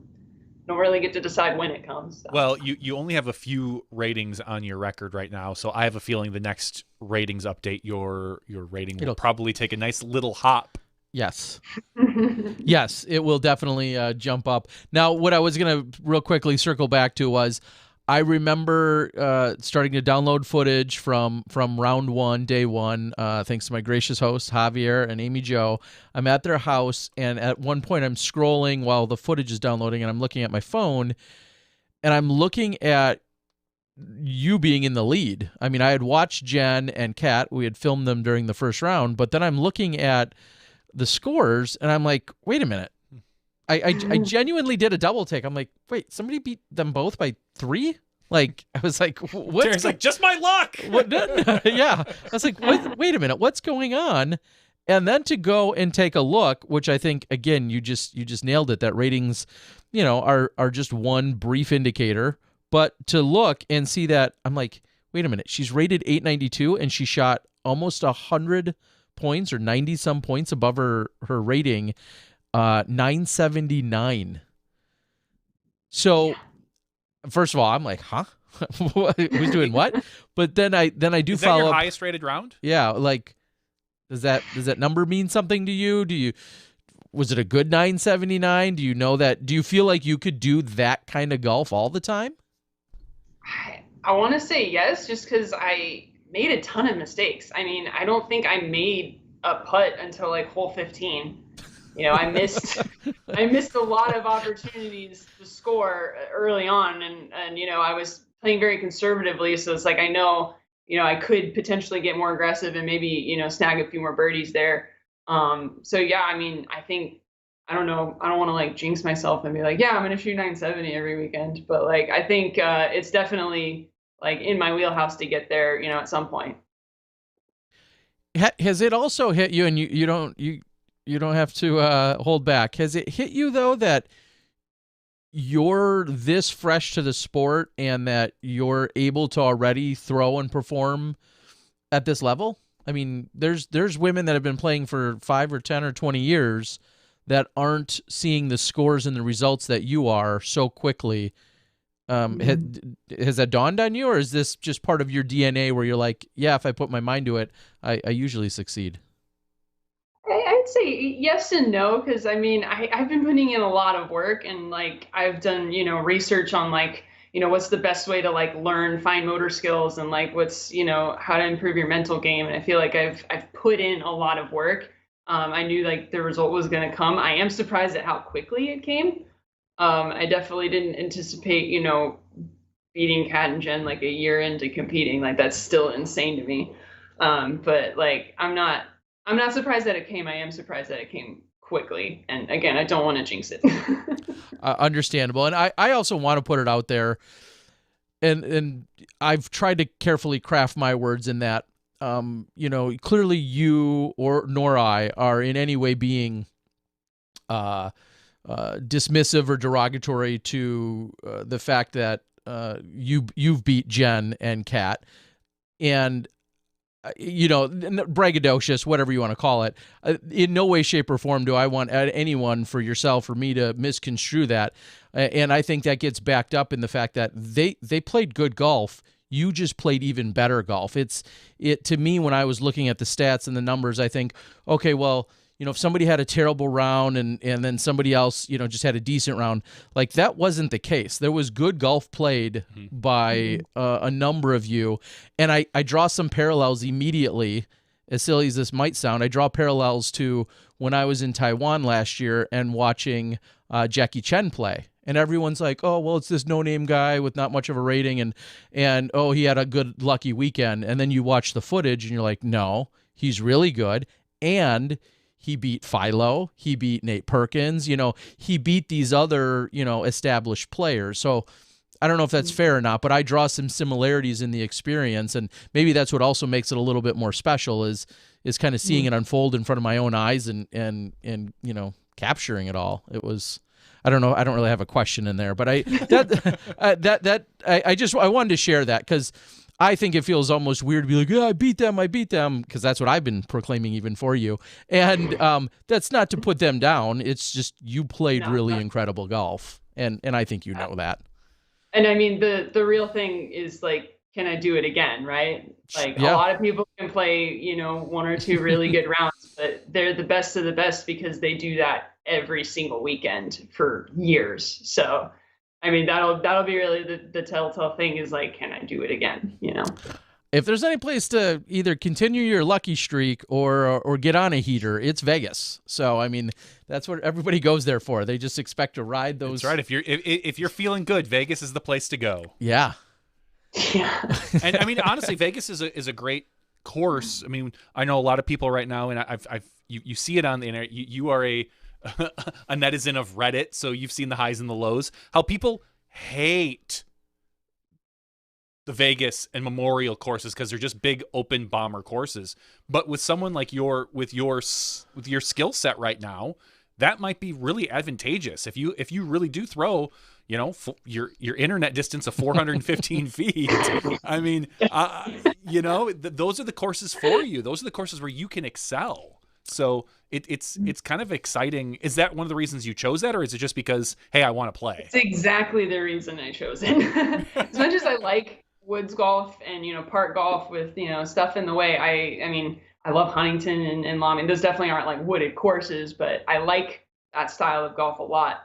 But let's be real, my strength is my distance. Let's go to where my strength is, Mm-hmm. So yeah, that's definitely why I picked Vegas. Also, it's one of the closer ones to where I live, so that helps. That's great. Yeah, I mean, Vegas can be a little bit more forgiving, I think, as you're saying, Johnny, and then being able to take advantage of having that distance. I think about the power throwers that we see in the FPO division, and you kind of already know who all of the biggest throwers are and how far they throw. So to see you come in with a fresh perspective, be able to compete, not quite to obviously Paige's distance yet, but to be able to compete and throw some really long shots, I think will be really exciting to watch as well. So.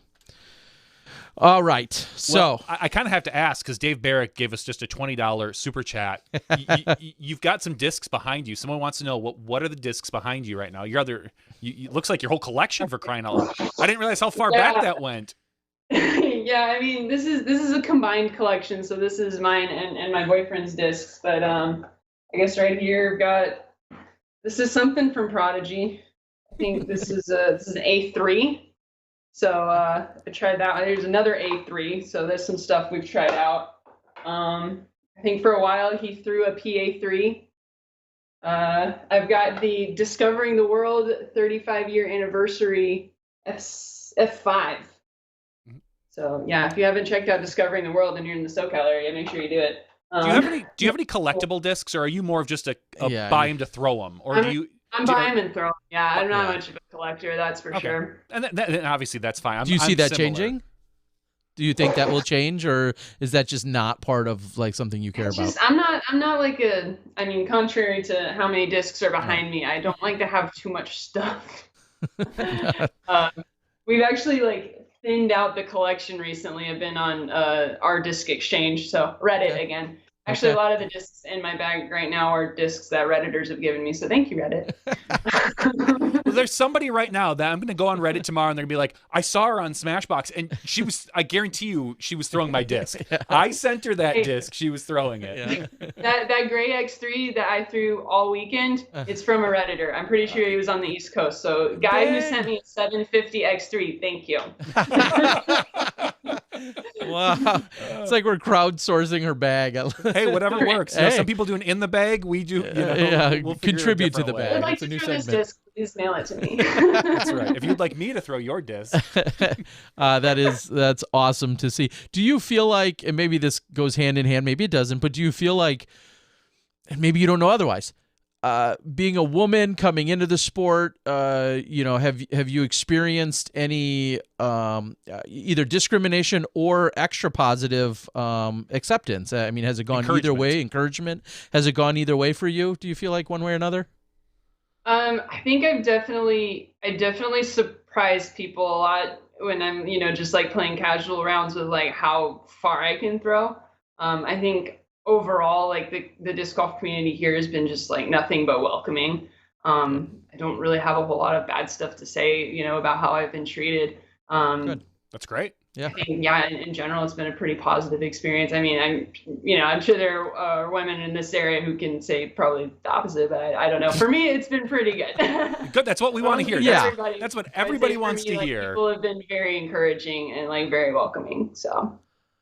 Yeah, obviously that's what we love to hear, and hopefully that that sentiment and that positivity only continues.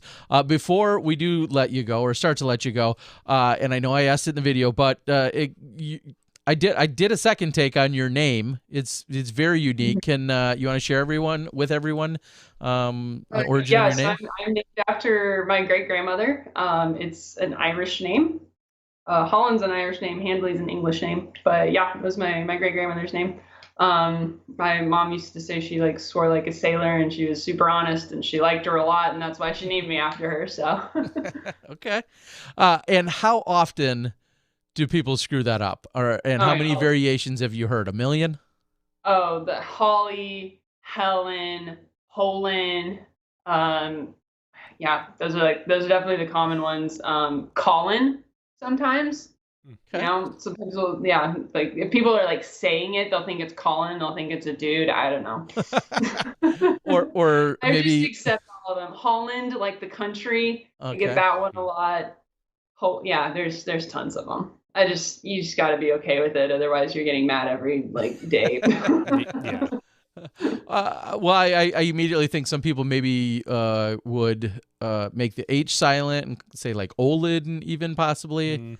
No, anyway. Yeah, Coming from a guy whose name is Terry Miller. Yeah, mine's as easy as it gets. Yeah. That's what I'm saying. Like, I don't have any problem. I know. My first name, Jonathan, is easy, but you get Van Derzen, and I've heard it all. I've heard it all. So I feel for you.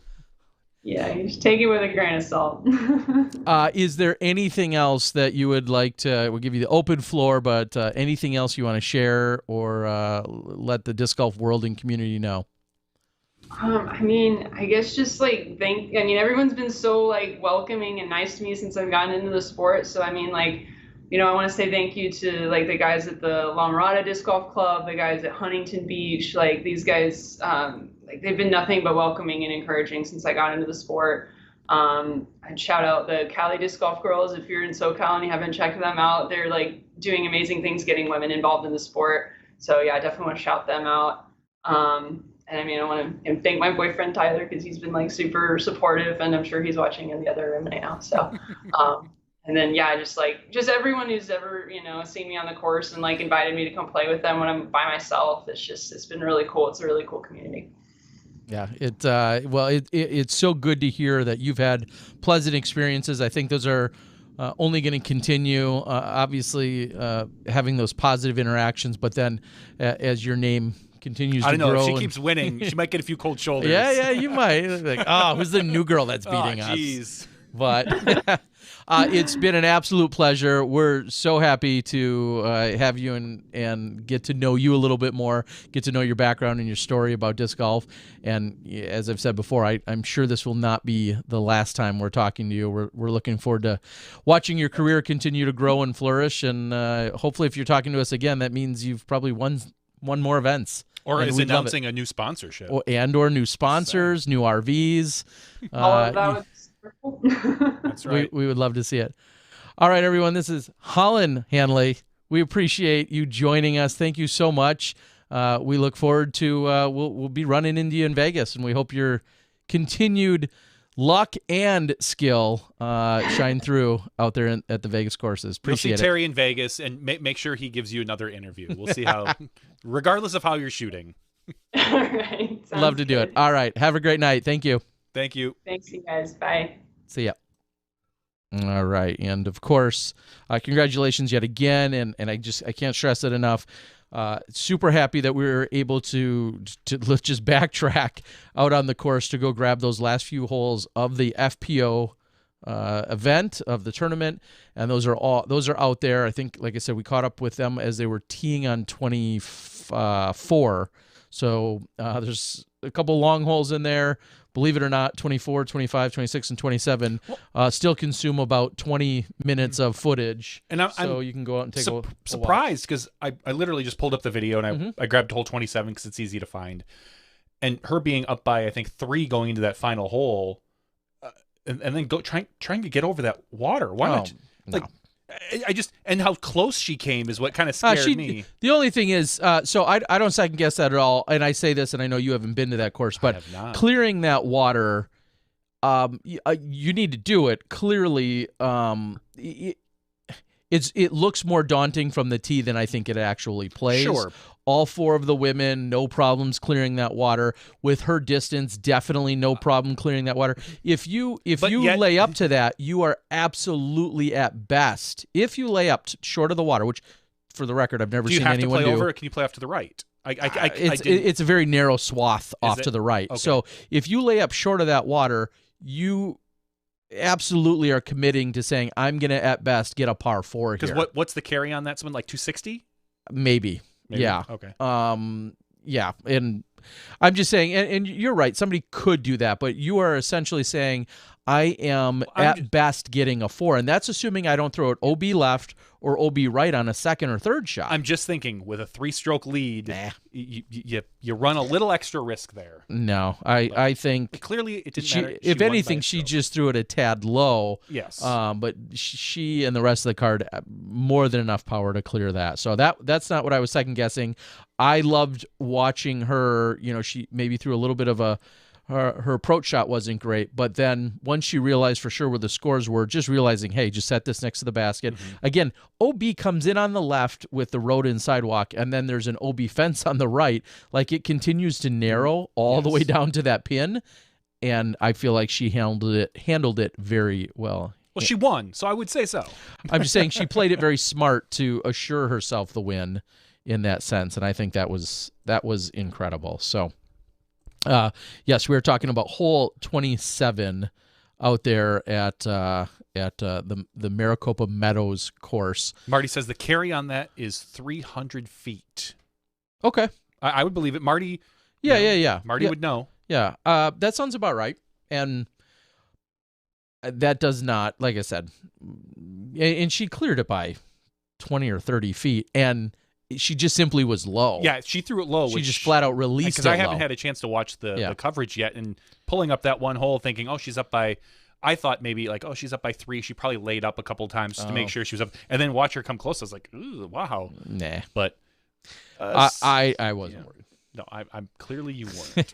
All right, so I know we've. What we'll do is we'll talk about a few other things from the tournament, maybe any other PDJ stuff, and then we'll go into the after show after that. But I would like to quickly touch on. I know we've given plenty of accolades out there, but I want to quickly touch on what else we saw out there. Huge payout yet again. I do want to make mention of that. $14,000 in the pro purse. Now, yes, there was a very sizable 65-person open field, and the pro purse includes open women, pro masters, and so forth, but tons of added cash. Sam and Chuck do just an incredible job year in and year out. They've had just insane payouts, especially being, I'll say, just a B tier, but $1,150 for first place at a B tier for one Adam Hammis. Mike Lassie, I everything that we just said and all the accolades and the incredible story that Holland is, absolutely incredible to see Mike and what he did. And all I can say is you're going to have to wait for that footage, which should be sometime tomorrow. AB coming in third, Jeremy Herr and Henry Manahan. And it feels like every time I go to Arizona, Henry's right there ready to go. Understandably. Pete Ulibarri, huge shout out. He was in a tie for first place after the first round. Him and fellow drone / co-commentator Mike Jewell, they were at 4 under. Did you just say Mike Jewell drones on? Yes, he does. Mike Jewell did the drone footage for me over at Copper Sky. So big shout out to him. Pin Deep Disc Golf. He tunes in on the message board. I know he's out there listening. So thank you so much, Mike. And then he also did the commentary with me on Friday night or Saturday night after the first round. And that was a lot of fun. So I appreciate it. Just showing up at random hotel rooms at 11 o'clock to bring in my recording equipment. That's nothing new. I'm used to it. So when it was all said and done, though, Pete Ulibarri winning decisively. He was tied for the lead and then decided to pull away and get it done. So good little $700 payday? Yeah, 702. And then I'm looking at his average, 1,006 rating. So almost exactly at his rating for the weekend. Congratulations to him. Trina Ledig taking it down in Pro Masters. That's AB's mother, for those following along. JB, Jonathan Baldwin, had to do a little bit of work, I feel like, to catch up. Maybe he was leading after first round. But JB, yeah, okay, he was. I know it was a good battle. It was a good battle. He was leading by 1. Yes. Going into the second he round. He took things down, and G. Scott Carl took it down in Pro Masters 60 and older. So thank you. Congrats to all the other top finishers and performers out there. And I'll say it for the 100th time, Hav, Amy Jo, thank you guys so much for the accommodations. I got upgraded to a room this year. Ooh. Well, they usually give me a bed and a side room, and this year I had a room, all comfy, all cozy, all set up. I get my own vehicle to tool around town. Wow. They got a pool that I never go in, but so incredible. I got to see getting there on Thursday night. I arrived, had a really good dinner. Paul's mom, Paul Ulibarri, and Paul and Pete's mom, Pat, got to hang out with her, Marty, Michael Spencer, Boyd, and thank you to the First Light crew for all of their gracious hospitality. My buddy Boyd Just relentless. He's always running around, always helping out, and including some rides back and forth. Hey, and I had a new cameraman this weekend. Met him on Friday night out at the chorus, Curtis. He said, hey, I do a little bit of filming of some stand-up paddleboarding and stuff. Then he reached out to me that night, and he's like, have you got an extra camera? I said, yeah. And he went out and got a little bit of catch cam, which I got stole to your use. camera and left. Yeah, No. that would have been Do you have an better. extra camera? Cool, thanks. See you later, guys. I'm out. I'm out. He's like, I'm gonna go film something in the water. See ya. No, he was catch cam on Saturday. Got some great reaction stuff. So Curtis, I appreciate you reaching out. That added certainly to the footage. And then of course the staple, the man himself, Chris Cobb, was also out there helping out as he always is. So all around, and just all of you, so many kind, gracious, amazing supporters and people. And every time I go to Arizona, it's not like Shooter McGavin. I don't know what it is about the water here. It must be in the.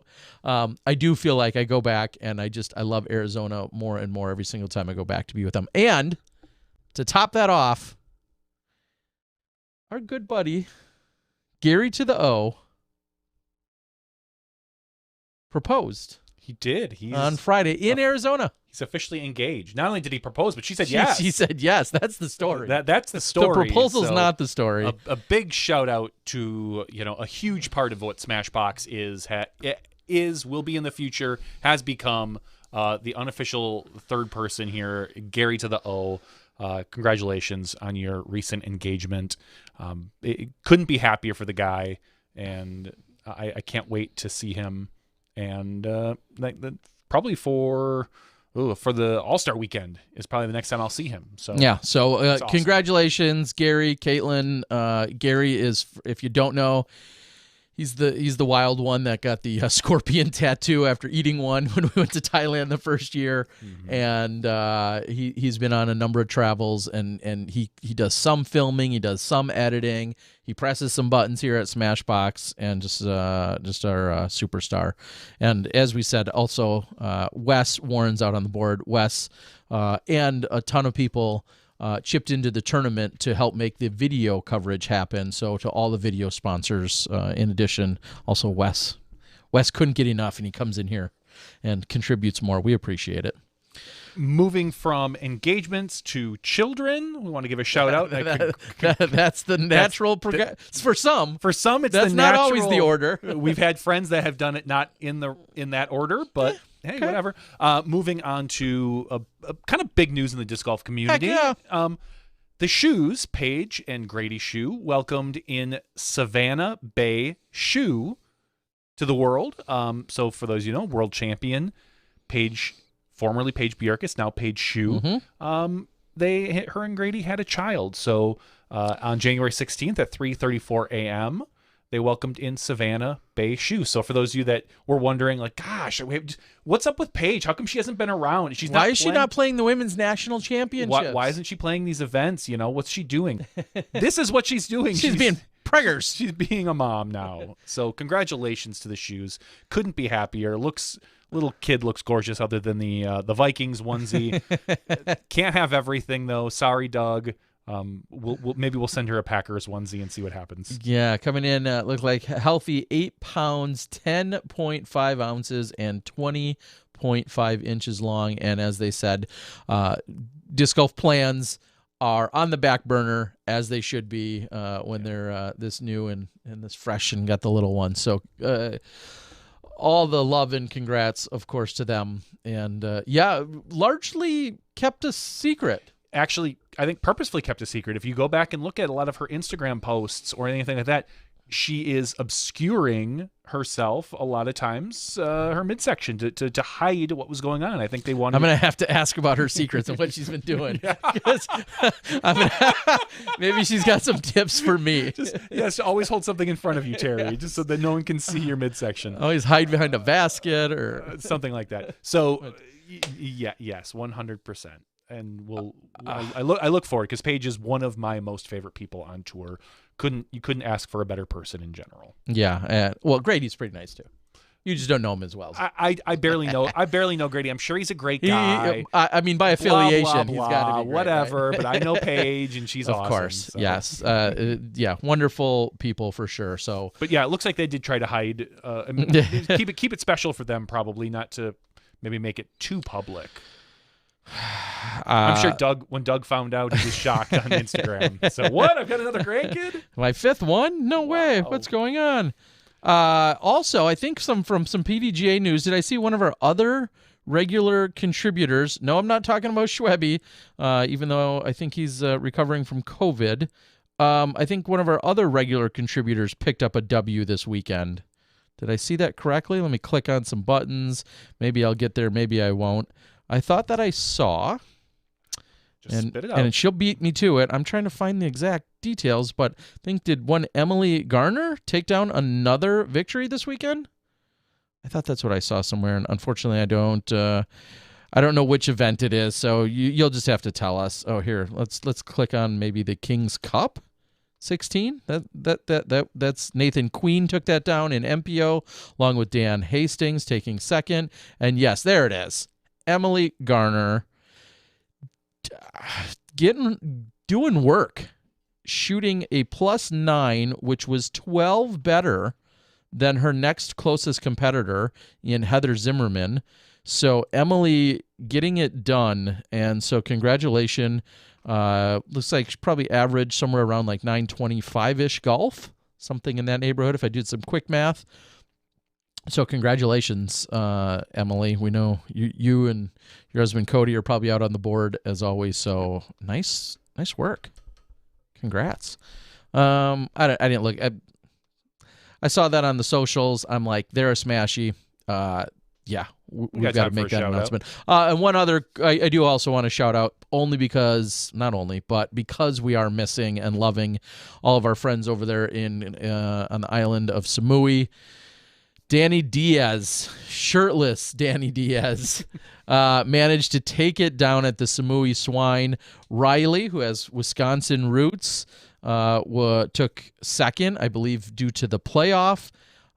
Dave Lehman took third, tying Nick Giorgio, the lesser skilled half of the Nick and View Giorgio combo.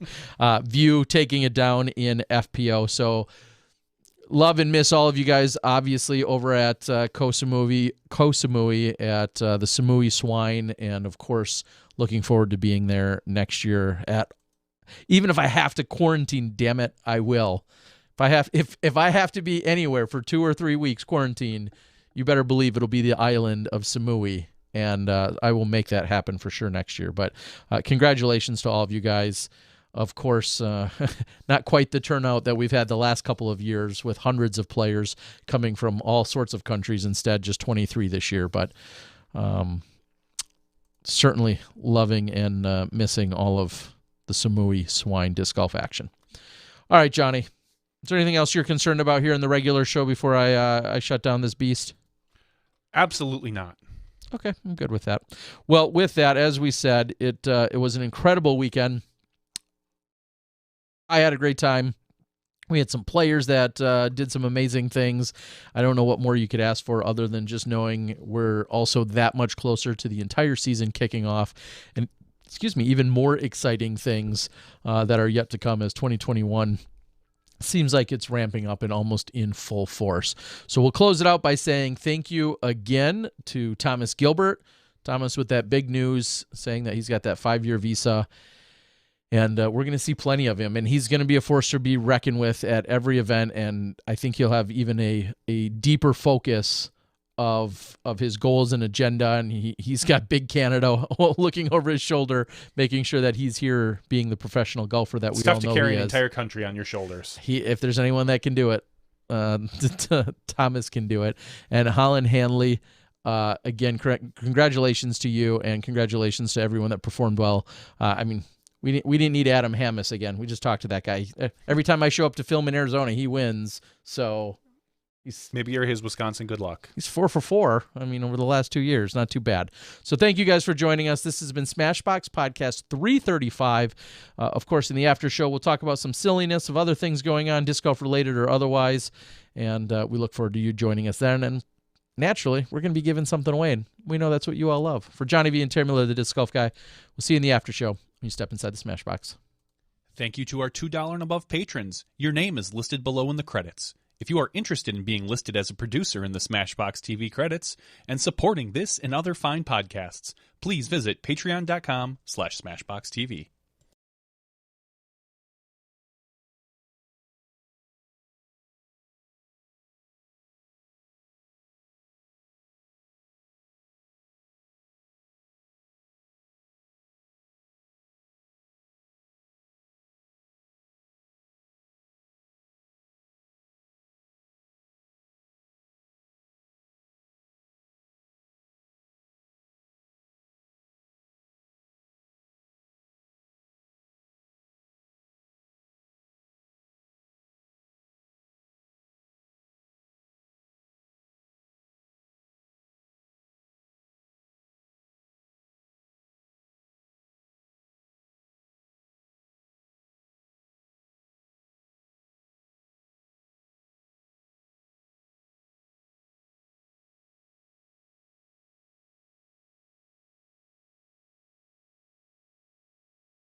Hello, everyone, and welcome to Smashbox TV's podcast 335's After Show. Oh, here we are, ladies and gentlemen.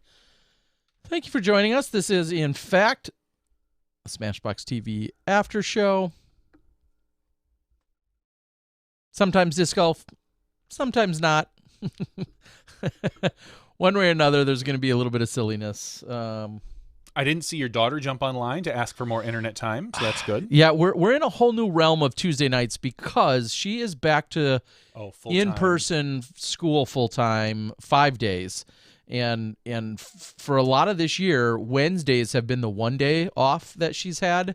So Tuesday nights have been a little more rowdy than normal, hence her being on a little bit longer. Well, I laid down the hammer, and I put down the hammer, laid down the law, and said, yep, when the internet shuts off at whatever time, 9:30, there will be no extensions. Wow, look at you. Yeah. Dad of the year. Dadding it up there. Yes. That's what I do.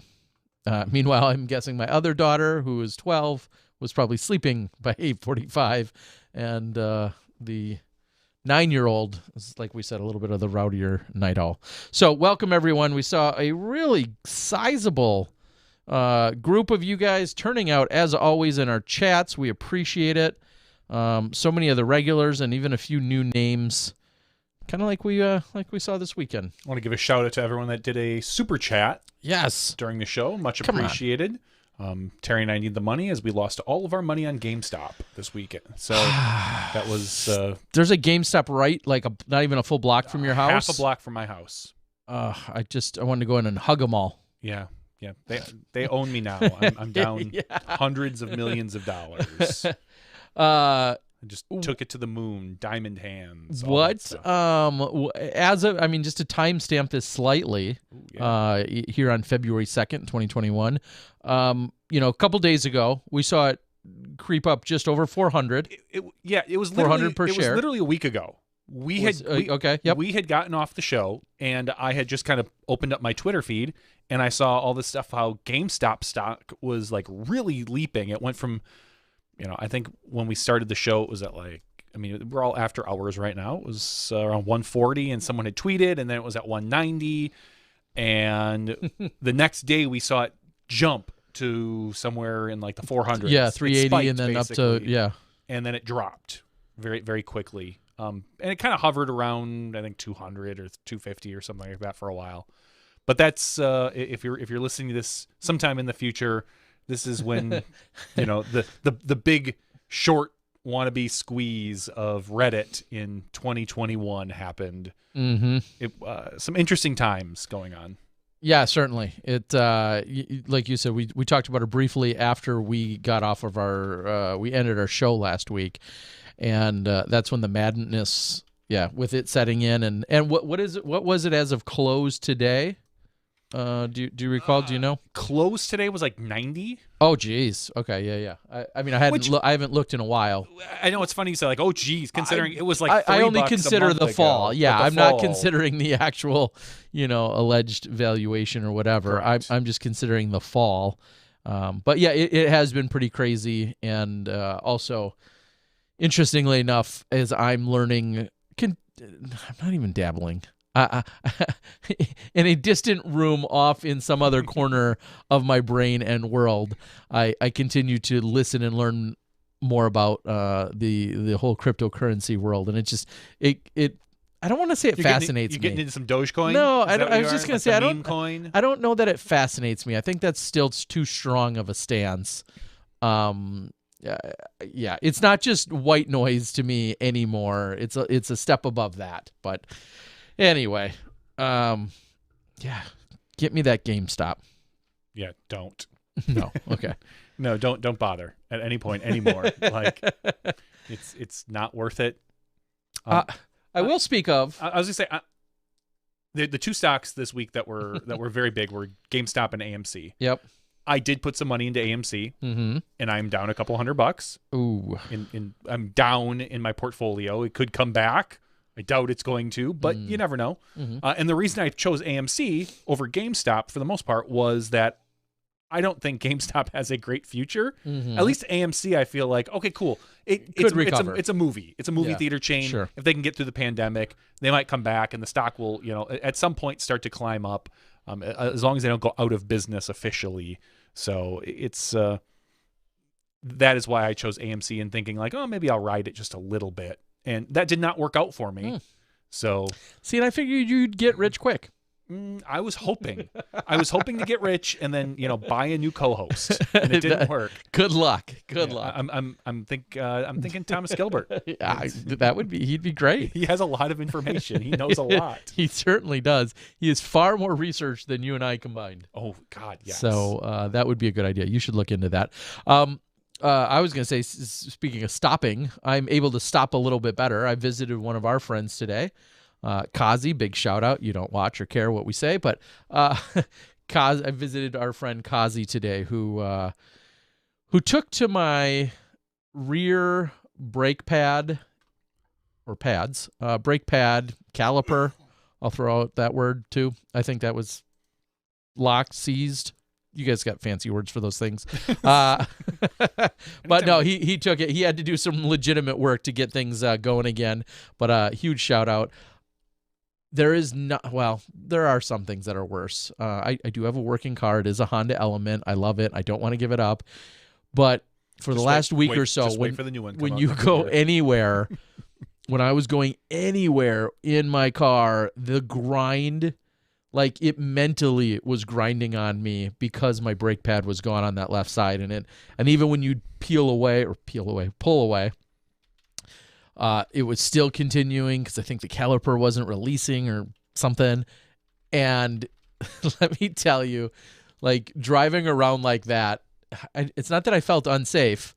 I felt it just because you hear this grind. So whenever you slow down or take off, you hear a grind, and that just feels so wrong when you're in a car, because it is. Grinding is never good. No. Not in a car. Not in a car. Not in a car.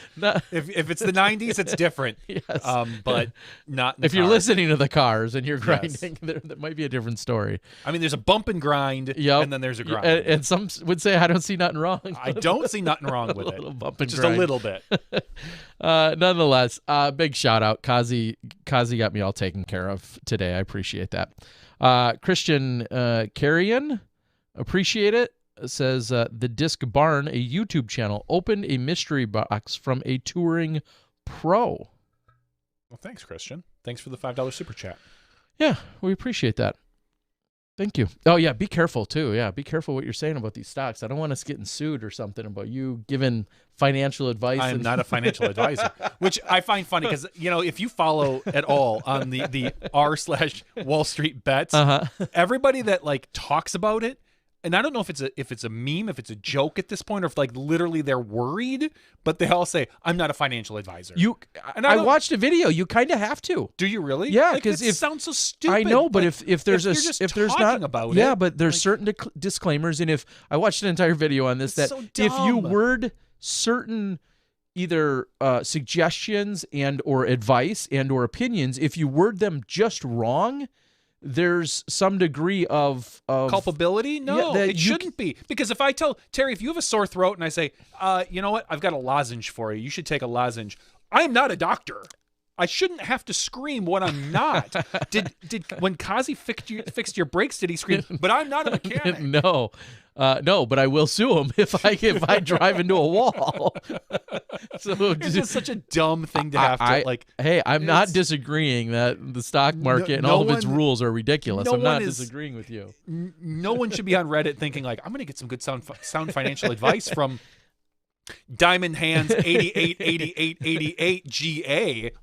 Yeah, that guy, I bet you he knows what he's talking about. No, I've watched some videos where they've also talked about the amount of money that gets lost and day trading and all these people with all their advice on Wall Street Bets and everything else about all the money that gets lost, all too often. Yeah. So clearly you should be proceeding with caution, but of course. And don't ever. We're in a sue happy world. We are. Come on. We are. It's anyway. I understand some warnings, but just silly. I shake my head. I do not disagree with you whatsoever. All right, so I think we're still trying to gain some final details because we don't know them here at the show. Some final details though that revolve around the All-Star Weekend. Correct. We know I learned this weekend from one of the course or area caretakers, Marty, I'm calling you out, that that we're of course using Fountain Hills. I don't think that's a secret. Fountain Hills, some sort of different layout or specific safari layout or something like that is what we were told. And it obviously it sounds fun. I'm just excited to learn a little bit more about some of the details. Did I also see in Disc Golf Media that did I see today that GK Pro is locked into FPO1 coverage? FPO1 for Pro the Tour? DGPT. Yeah. Okay. So that was announced today. Was that we're going to see GK Pro be the primary video provider for FPO, and I don't know if that's just DGPT or if that is also going to include the national tour or not. Yeah. I only saw it for DGPT. I hope they're doing it for the NTs as well, and I have no clue whether they are or not. I just think that having it at a consistent place makes the most sense for our viewers, because there are a lot of people that don't even distinguish between DGPT and NT.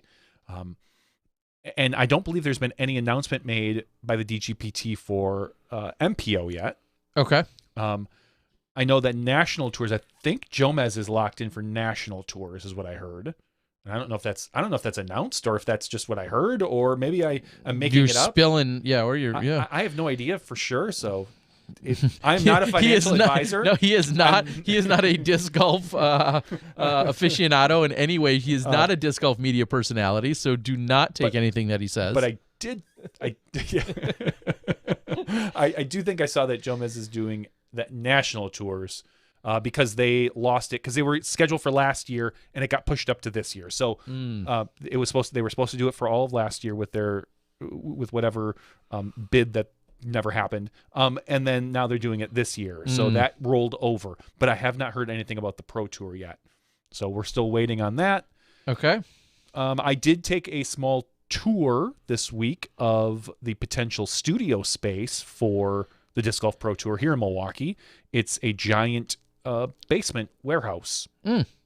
So right now it is, imagine you walked into a warehouse and some guy tells you, I can put up walls here, here, and here. Your internet comes in, and close your eyes and imagine. And that's what it is right now. So we're looking forward to... Does he blindfold me? He can. That's extra. I like that. It helps me imagine. So better. we are moving forward. I don't believe we'll have the full studio up and running by the time the tour starts. Just, real estate is always longer than you think it's going to take. But it is definitely progressing, so I'm excited for that, to see what happens with our studio space here in Milwaukee. Yeah, and relative to where we are now, couple miles? Yeah, I would say about 3 miles, if I had Okay. to take a guess, as the crow flies. Because I think it's about 5 miles to my office, and it's 1.5 miles from my office closer to my house. So it's Okay. something like that. Yeah. So still here clearly in the Milwaukee area, and we'll have to see how the rest of I know that there's been a conversation. I don't know if this is shareable. It is now. If there's a that's what we do. conversation that's been taking place about in the Bend, from the Bend side of things over there at Bevel, they're talking about physically moving the components that we're setting up and making the booth that were at Nate and Val's residence, to then moving that over to being a more permanent structure there over at Bevel instead, at the brewery itself. Which I see some advantages and some disadvantages too, depending on... There are no disadvantages to on being breaks. closer to beer. Yeah, depending on the breaks and and I'm the not a beer break person, schedule. So. They have incredible food trucks, like 3 or 4 of them that are basically permanently set up outside of the brewery. It's an amazing space. I know lots of you have already been there. If you ever get a chance to go visit them, you absolutely have to take advantage of that chance to go visit them in Bend. But that'd be pretty cool to see things if they transition over there. That'll also free up a little bit more space. It'll also, I think, give them a little bit more room in their own residence that they've all but volunteered up to the Pro Tour for the last few years. So we'll see if that booth and that space gets leaned on or relied upon a little bit more, or how it's all going to shake out. It's going to be interesting to see how often people have to travel versus go wherever. On the board, Keith Allen already correcting me, saying that the CCDG crew is going to be covering FPO for the NTs this year. Oh. So that is, Okay. again, probably rolled over from last year. I didn't even think about that when I said it, and I thought about how the Jomez crew is covering MPO for the NTs. So we will see CCDG on FPOs for national tours. And then GK for the DGPT. Huh. Okay. So spreading out the love. Let's give everybody a sub. Please go out and for sure. check it Cody's asking if par save is locked in for anything. Not that I know of, but I don't know that we would necessarily. Clearly, we don't know anything as it is, so maybe we're not the best to ask. I don't know if they're specifically locked into anything. Obviously, we saw them with a much more Midwestern locale here in 2020 with COVID and such. I don't know what their plan is. I know, as referenced by Thomas in the regular show, Joey Tamale, for instance, who's done some camera work with the Pro Tour and then has been a very consistent cameraman with Parsave throughout the years. It doesn't sound like he's going. I mean, if he's planning on touring and playing, unless he plans to shoot poorly so that he can play in the morning and then film lead card in the afternoon. I don't think he's planning on that, though. You never know with Joey. It sounds like they, won't have Joey acting as one of their cameramen. So I'm not really sure. And I'll go ahead and say I don't know any specific locked-in plans for a gatekeeper or for Ace Run at this point either. But if they have things they want to share that we can share with the world, we'd be glad to do so. I heard they're starting their own tour. That sounds like a good idea. I'm just going to make things up. The Disc Golf Ledger says is Disc Golf Ledger. Yeah, I mean, those are they're breaking that news. The Disc Golf Ledger is, and I apologize. I think Disc Golf Ledger, maybe you sent me something just before the show that I didn't fully comprehend, but I'll have to go back and look for it a little bit later. I saw a little bit of inventory touch base. Yesterday, for instance, we saw a couple new Innova Pro or Innova Tour Series discs hit the Innova website. A handful of players, more than that, maybe even a dozen or so players. I feel like those all went very quickly. I've seen a few restocks by Discraft. I've seen some restocks by Legacy. Everything is still rolling out very slowly, it sounds like, of course, due to the demand being so much greater than the supply right now. But as a vendor myself, I'm continuing to see all of these messages roll in. I know they're working on something with James Conrad and MVP over there. We saw a sponsorship signing, I believe, with Drew Gibson. Yeah, Drew Gibson and a putter EV7, model. The yeah. EV7. EV7 is the name of the company. Premium Putters, Okay. I believe is what it is. And that's run by Phil Arthur, if I'm correct. Okay. Phil's been around forever. I want to say he started his career. He didn't. The first manufacturer I think he worked for was Prodigy. And then he has kind of spun off on his own, and he's doing premium putters, and which I think is awesome. I question whether or not he's going to stick with just putters. I think that you're really keeping yourself awfully narrow, but maybe it is. Sure. Maybe he just literally wants to do putters. Gateway. And what was that? What? Huh? It seems like that's the bread and butter of one Gateway Disc Sports, but I don't have their The numbers. Saber? Yeah. Get bent, Miller. No, you couldn't bend it. I know, That's it the was problem. really tough. I mean, it was almost impossible to bend. So Drew Gibson signed a deal with EV7. 3 year. That's a long time to lock into any putter. He must love it. He says that is different than any other putter he's thrown because I think it goes in. Oh, wow! Shots fired by Johnny V. Oh, it's my favorite thing to pick on Drew. Oh, because someday he's gonna crawl up me and punch me. Get it? Because he's short. Yeah, I got you.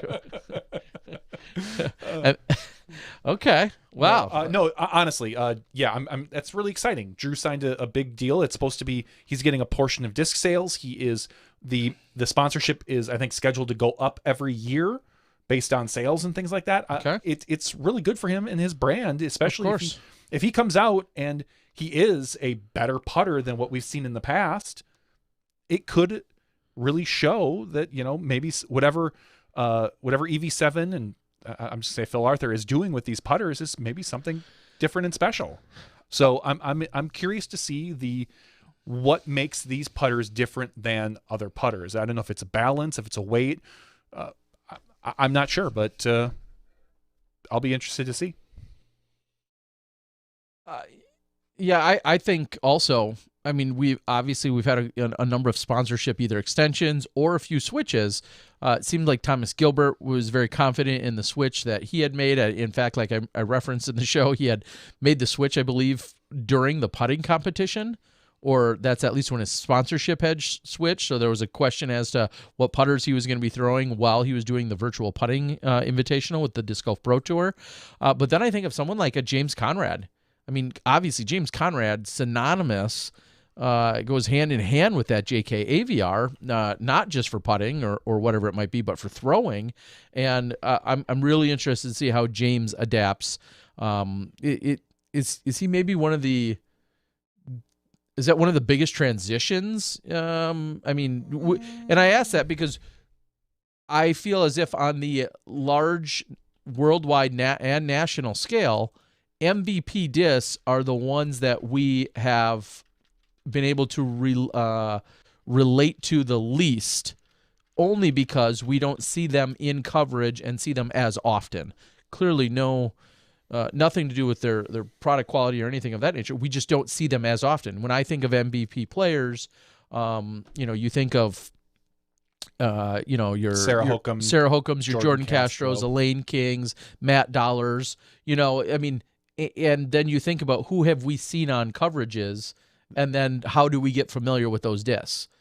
Now, if James plays even a fraction as good as he always has, then we expect to see him and then learn more about MVP. So, MVP had a week, and it wasn't necessarily the best week. They were supposed to release the James Conrad disc. I forgive me, I don't know the exact disc that they were releasing, but it was, I think, some sort of signature. I don't know if it's even a signature or if it's just a special stamp. But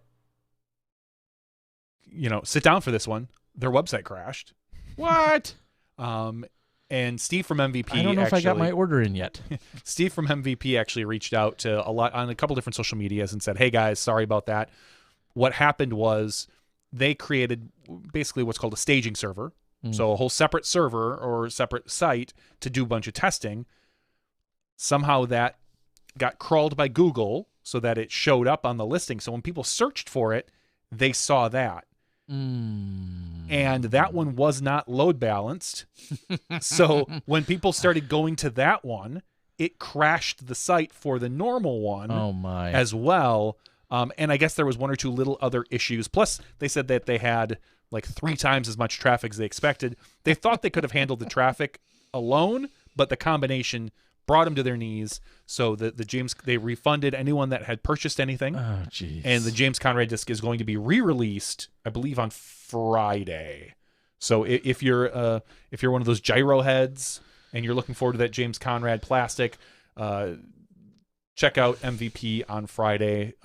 Everything that Steve said made total sense. He came out, like I said, a couple different platforms and really just laid out what exactly happened. I thought he did a really good job of putting it out there and saying, yeah, we screwed up. Here's why. This is what's going on. They are actually lowering the number of discs that you can buy from 3 to 2. So if you're interested in getting a James Conrad disc, you can probably only buy 2 of them within the first 24 hours. My guess is that there will not be any left after 24 hours. Yeah. But in the off chance that there is.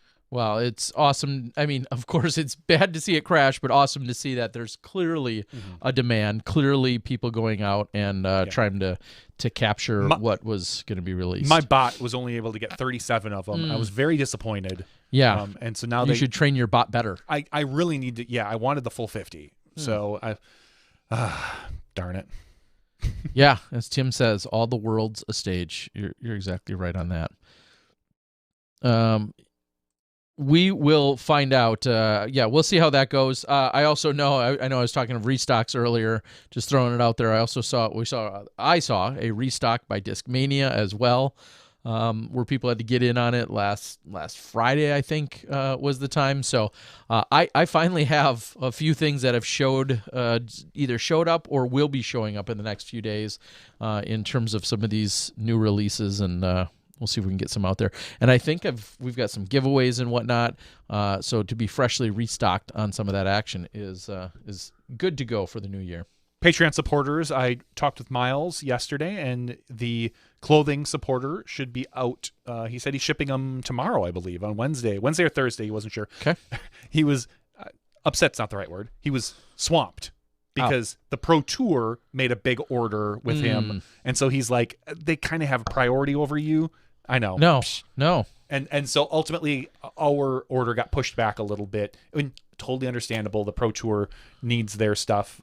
We need our stuff. But we need ours too, Miles. Yeah, come on. No, shout out to Miles for always being understanding and working with us and getting all that stuff out to you guys. So you should expect to see our $10 and up supporters should expect to see that coming to them in the next couple days, I would say. So very cool. That's great. Yeah. Also, thank you. I've seen a couple additional people, if I can spit this out, a few additional people jump on and supporting both Smashbox and the Disc Golf Guy coverage. With how much I've been pumping out lately, it's got me extra excited.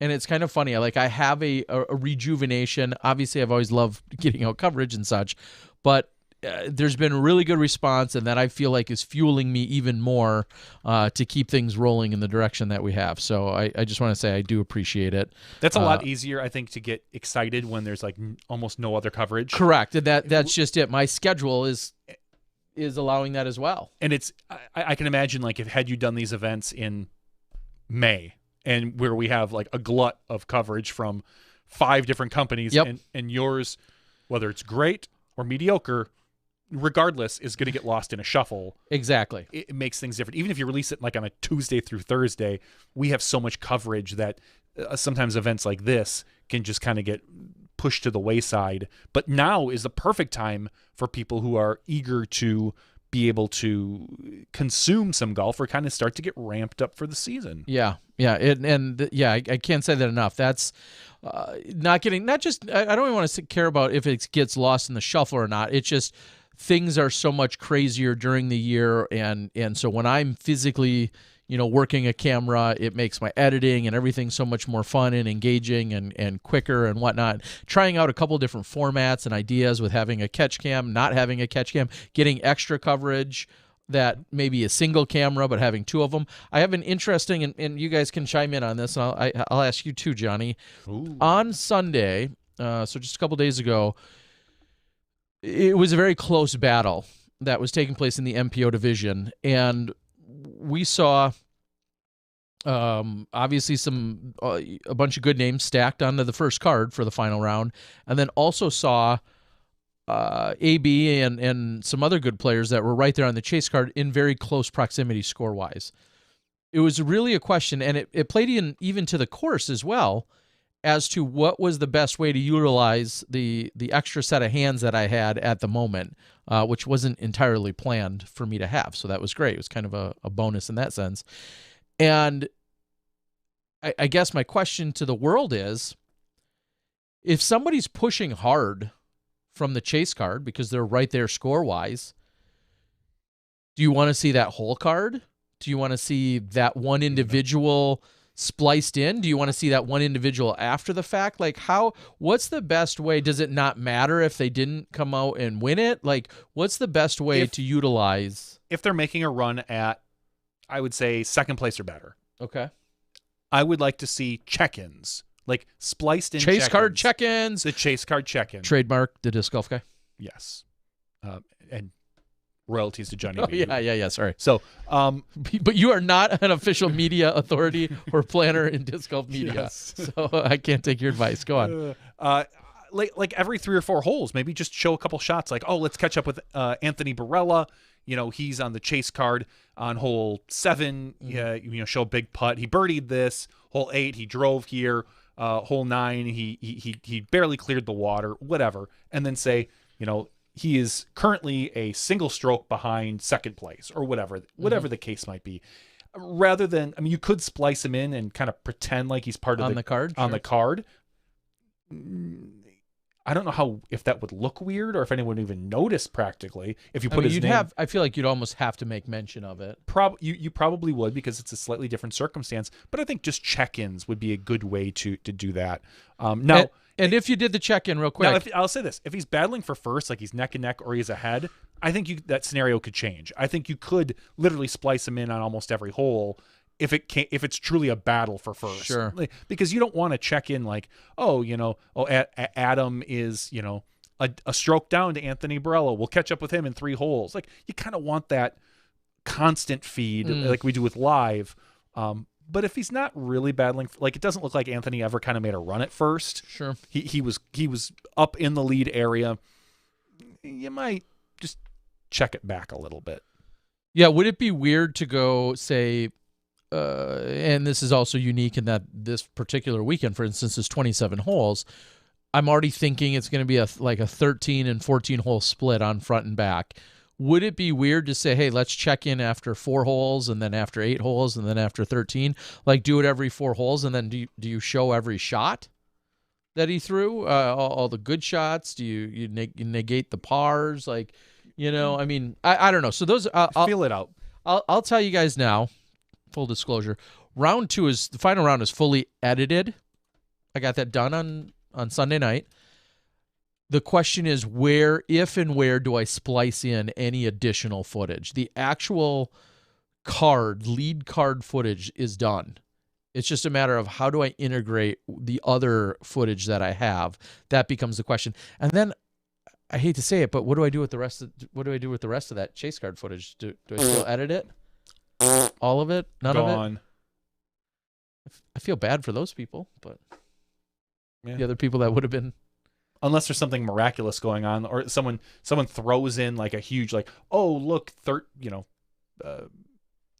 even know who was on that card. I'm going to Yeah. So throw it in. anyway, like those someone throws in 180 foot, you could bring that into the thing. Like again, like it's Sure. live. Like, oh, here's our chase card check-in. We see Nick Newton threw in a 180 foot Sure. eagle shot on 17. Congratulations. Too Yes. bad. You should have done that more. So anyway, I just to give full disclosure as to that's where I'm at mentally. That's where the footage is at. I really do like it, and I feel good about it. It's a matter of how can it be enhanced, and what would be the best way to button it up in that sense. But pretty incredible nonetheless. And so also just quickly relaying back to this weekend, Adam and Anthony were then on the card with the Allen sisters. Just kidding. Jennifer Allen and Katrina Allen. Mm-hmm. And per the little bit of research, or should I say response that's out there, it seems like a lot of people got into it. They kind of dug I hope so. the slightly mixed card. They should. We talked about this last week. I think for an event like this, it's perfect. It is a great way to highlight whoever you want to highlight on the MPO, whoever you want to highlight on the FPO.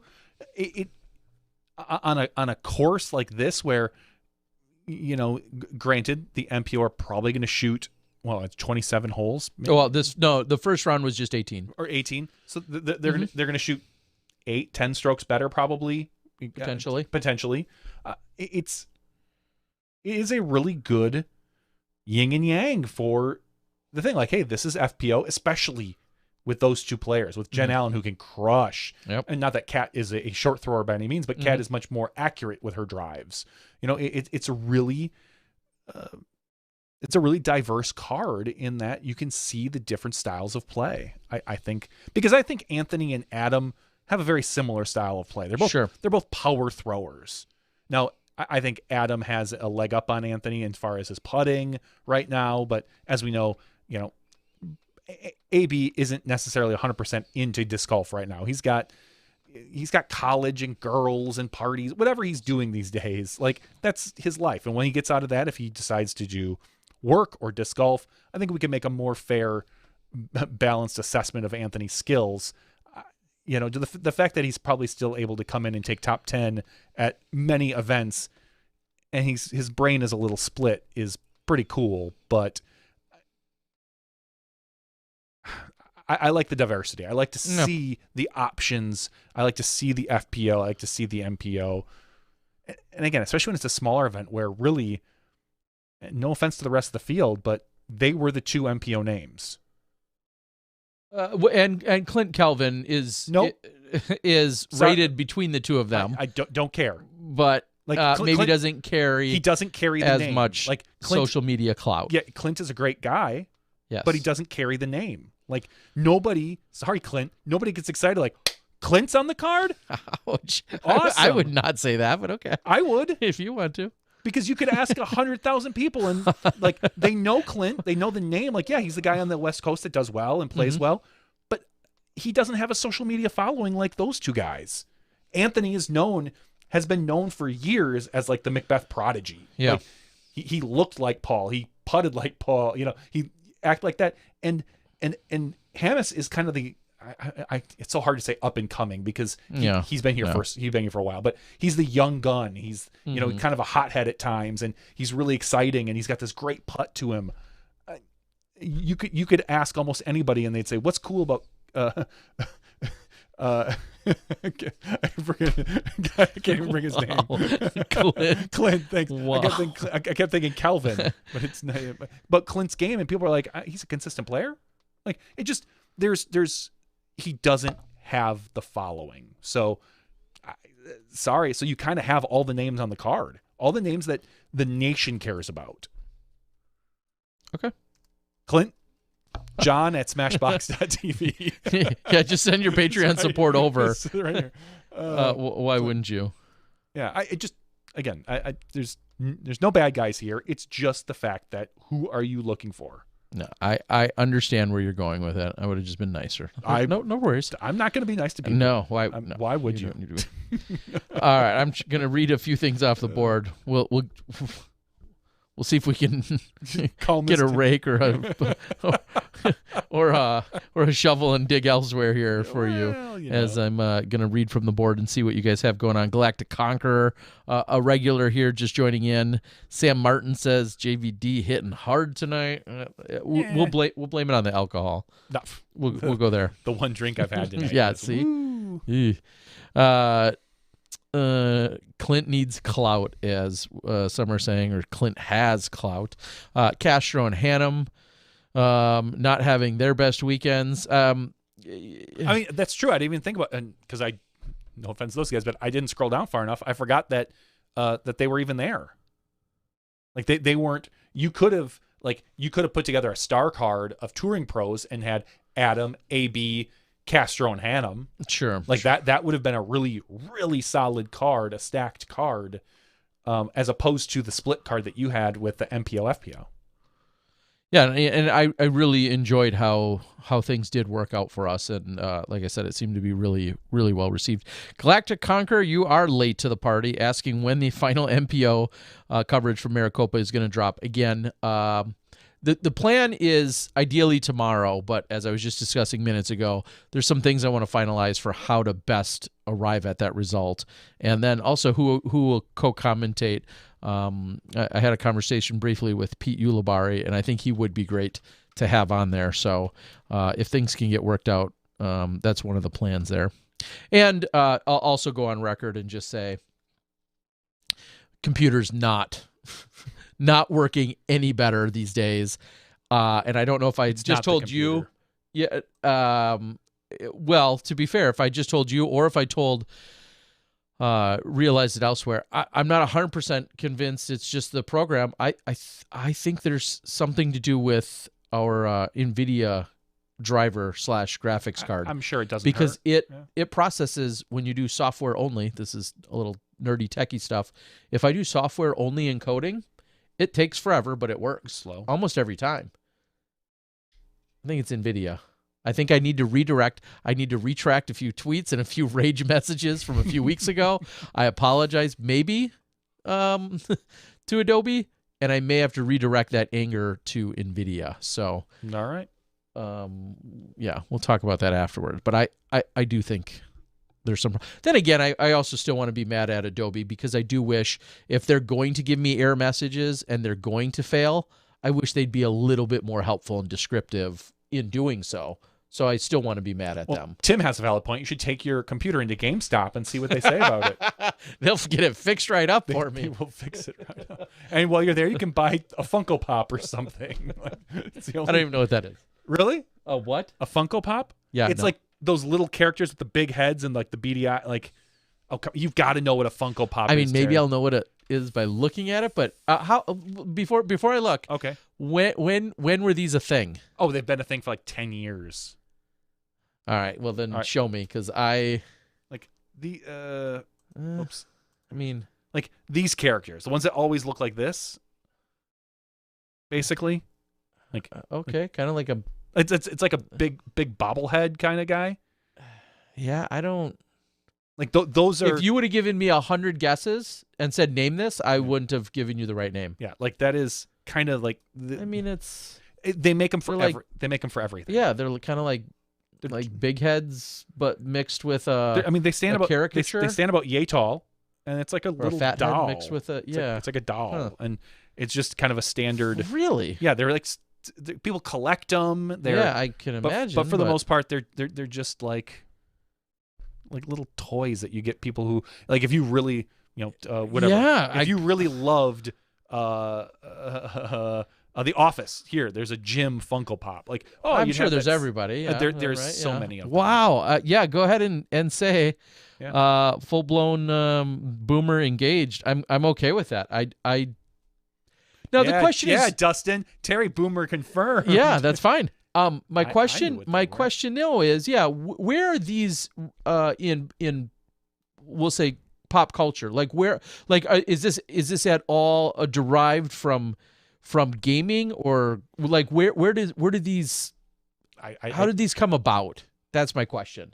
I have no idea what started them, but I remember seeing them years and years and years ago at Barnes and Noble. They would have like an end cap of them. Really? Yeah, they've been around forever. That's why I don't read books.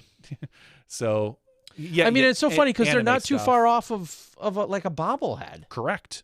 It's a slightly different style. Just small body, big head, kind of generic. Okay. Yeah. I mean, I guess I'm okay that I don't know what they are, and clearly my kids have never cared. Sure. Which I can't imagine is a bad thing. No. Yeah, my kid wouldn't care about them. They're literally for people who like. I mean, if you love something, there's a Funko Pop. There's a Funko Pop for it. Some sort of. How pop don't I culture have thing. one? You're kind of a living one. I mean, you've got a giant head. Yeah, but the rest of my body is also giant. So the body caught up. I think I'm doing it wrong. I'm a wannabe Funko Pop. Yeah. Huh. Maybe you started from the bottom up instead of the top down. I don't know, Terry. I'm doing it wrong. Well, needless to say, this... Yeah, and as Disc Golf Ledger says, somewhere worth a ton of money if you get the right one that are years old, like any collectible. People would laugh at disc golfers to say, why is that Frisbee worth $800? Oh, sure. Same thing with these Funko Pops. I'm not dismissing them for, we'll say the pop culture or whatever. I'm only saying I'm just genuinely not familiar with them. No. It would be interesting. I know you can buy generic, like kind of blank Funko Pops. Mm-hmm. I wonder if you could get custom Funko Pops. I know you have to. A couple years ago, Google it already. many years ago, you did bobbleheads. Yeah. And I wonder if you can do. Yeah, I mean, I have no doubt if they're this popular, Funko Pops. There's no way you can't. I mean, go to. I am not an officially paid or endorser of this, but mycustombobbleheads.com looks like that's a bobblehead. Someone's gonna steal our idea. Again, where do you? Yeah, I'd love to know where they draw a line. Are they made out of like is it plastic or is it a squeezable type material? Or honestly, I'm not sure because I've never held one. I've only seen them.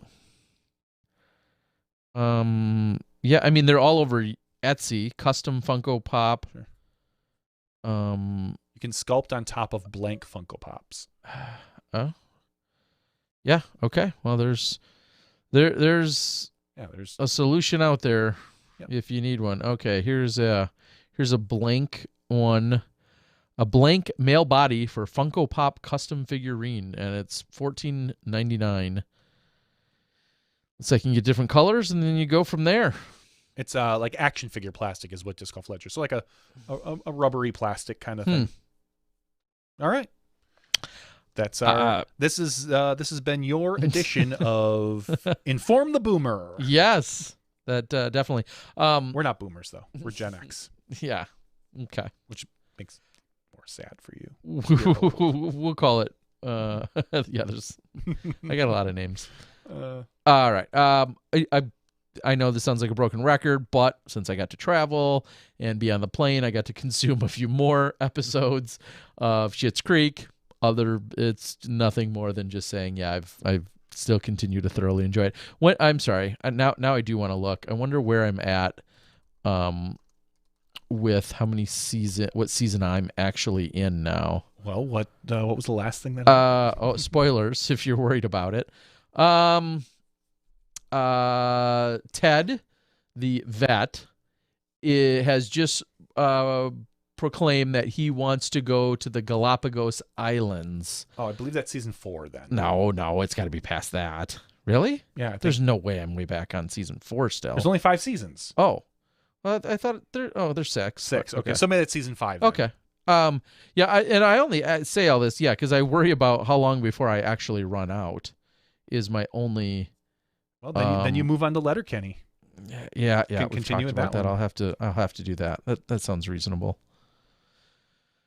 Trying to think if there's anything else that with relating to the travel. Obviously, the snow came this weekend. Not a fan, but we'll deal with it. Let me check on our board as well. Gen X, don't mix with Gen X. There's a lot of Gen Xers out there. Mm-hmm.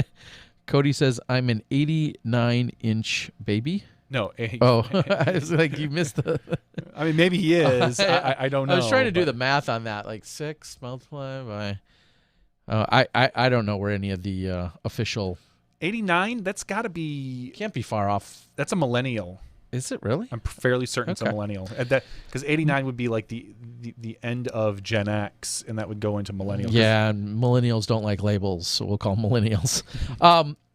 Yes, somebody does mention Galactic Conqueror, says pin deep disc golf, as in Mike Jewell, and he says has done a lot for disc golf in SoCal. And I do want to say, I know I shouted him out and said thanks for the drone coverage, and then also when I got done with the round 1 footage, I traveled about 30 minutes from Maricopa up to Chandler, where he was at a hotel. He said he had just taken a nap, so he was ready to go. I set up the whole operation, and we did the commentary. And it was our first time doing commentary together. It was super great to have him. He's, he obviously knows golf. He's well-spoken, all of that good stuff. So a huge shout-out to him for assisting in that.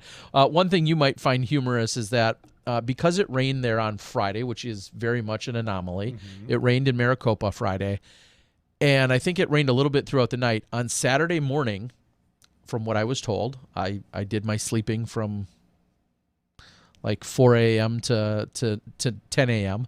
But on Saturday morning, while I was sleeping, apparently, there was some really, really thick fog. Okay, makes sense. It had rained and then whatever. People were losing it. They're not used to seeing fog in some of those parts, and now not only was it the fog that was there, but it was more than like a regular, like to the point where I guess they had a hard time seeing baskets out in this wide open field, being able to even see the baskets. And then that did bring up the question of like, hey, does the morning conditions, do they get any way separated from, say, afternoon conditions for things like ratings? And I thought that was in that case more than normal. There's one of the pictures that Jonathan Baldwin had posted. Yeah, you can go to Jonathan Baldwin's Facebook page and see it. Yeah, I mean that's fairly.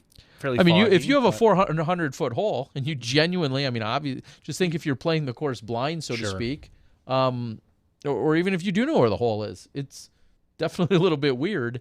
And I'm not sure that if anything was handled. Another thing from this weekend, starting on hole 16, there was a little more conversation about it. A $1,600 ace pool. Did anyone hit it? Watch the footage, bro. Spoilers. No. Short answer, no.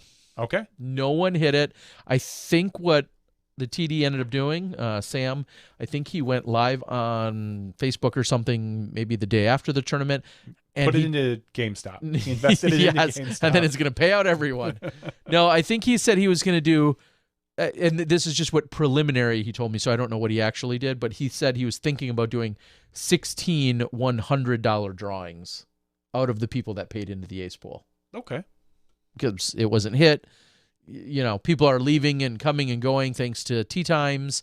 And so he was, I heard, was going to do that. So I don't know how legal that is, but okay, whatever. I mean, yeah. Ride the fine line. I mean, if you want to talk about illegalities, I've got don't. plenty of other stories. I for don't. you. I definitely don't. What I do want to talk about is Patreon.com. Illegal. It's not to illegal. not be a Patreon subscriber. It's illegal.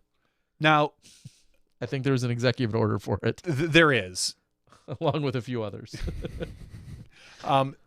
They say when playing the stock market, only invest as much as you're willing to lose, or in what you know, or invest in what you know.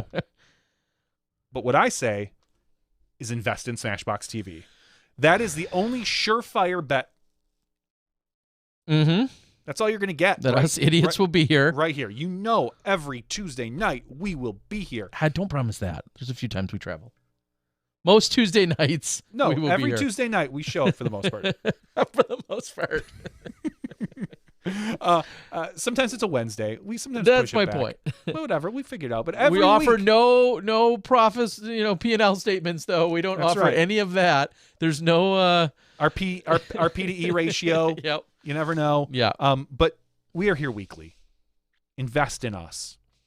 We will turn around and make that investment pay out every week. I'm just saying, patreon.com/SmashBoxxTV. Join the army. Charge the capital. Stop me from stealing. I mean, there's so many ways we can go. And with if you're a Patreon supporter, as always, every week we put you into the drawing for the weekly giveaway, as well as if you go to SmashBoxx.tv/weekly winners.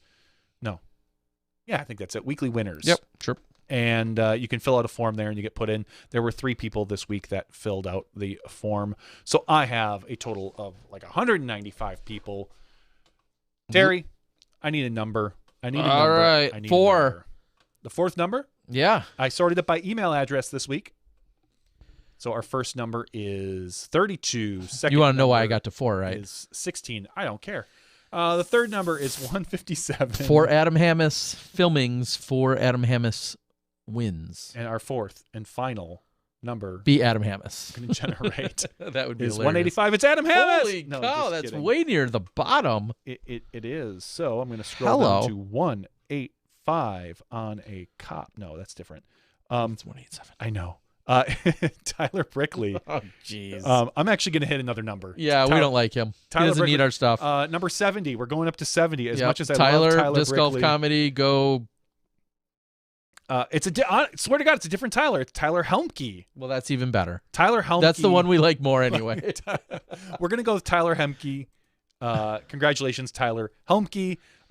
If Tyler Brickley listens to this and he won and he would like us to appear on his podcast, That is your prize. we will do that instead. Yes. Um, You are welcome.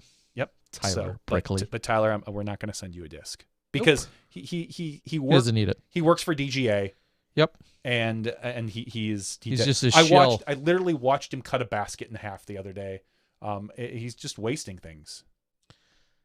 We ain't sending him no frisbees. There's no way because he might cut something in half on us. Yeah. So, no, we love Tyler Brickley, but unfortunately, we're going to go with Tyler Helmke. And there's Another another Tyler. Tyler. That's awesome. Even better. Yeah, that's pretty great.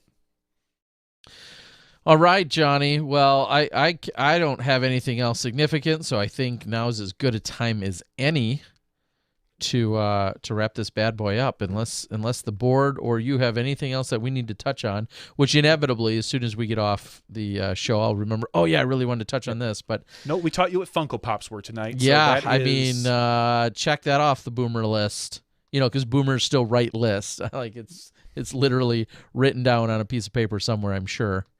But yeah, now that I learned what that is, okay, Boomer. I don't think it gets any better. All right, guys. Wow. Even an unusually worthless after show. So we do appreciate that you stuck around. I mean, except for, unless your name is the second Tyler we drew. Hey, we give people what they want. No, we don't. They want silence. Now we'll give it to them. We do seriously appreciate all of you guys for joining us in the after show, for joining us for the regular show.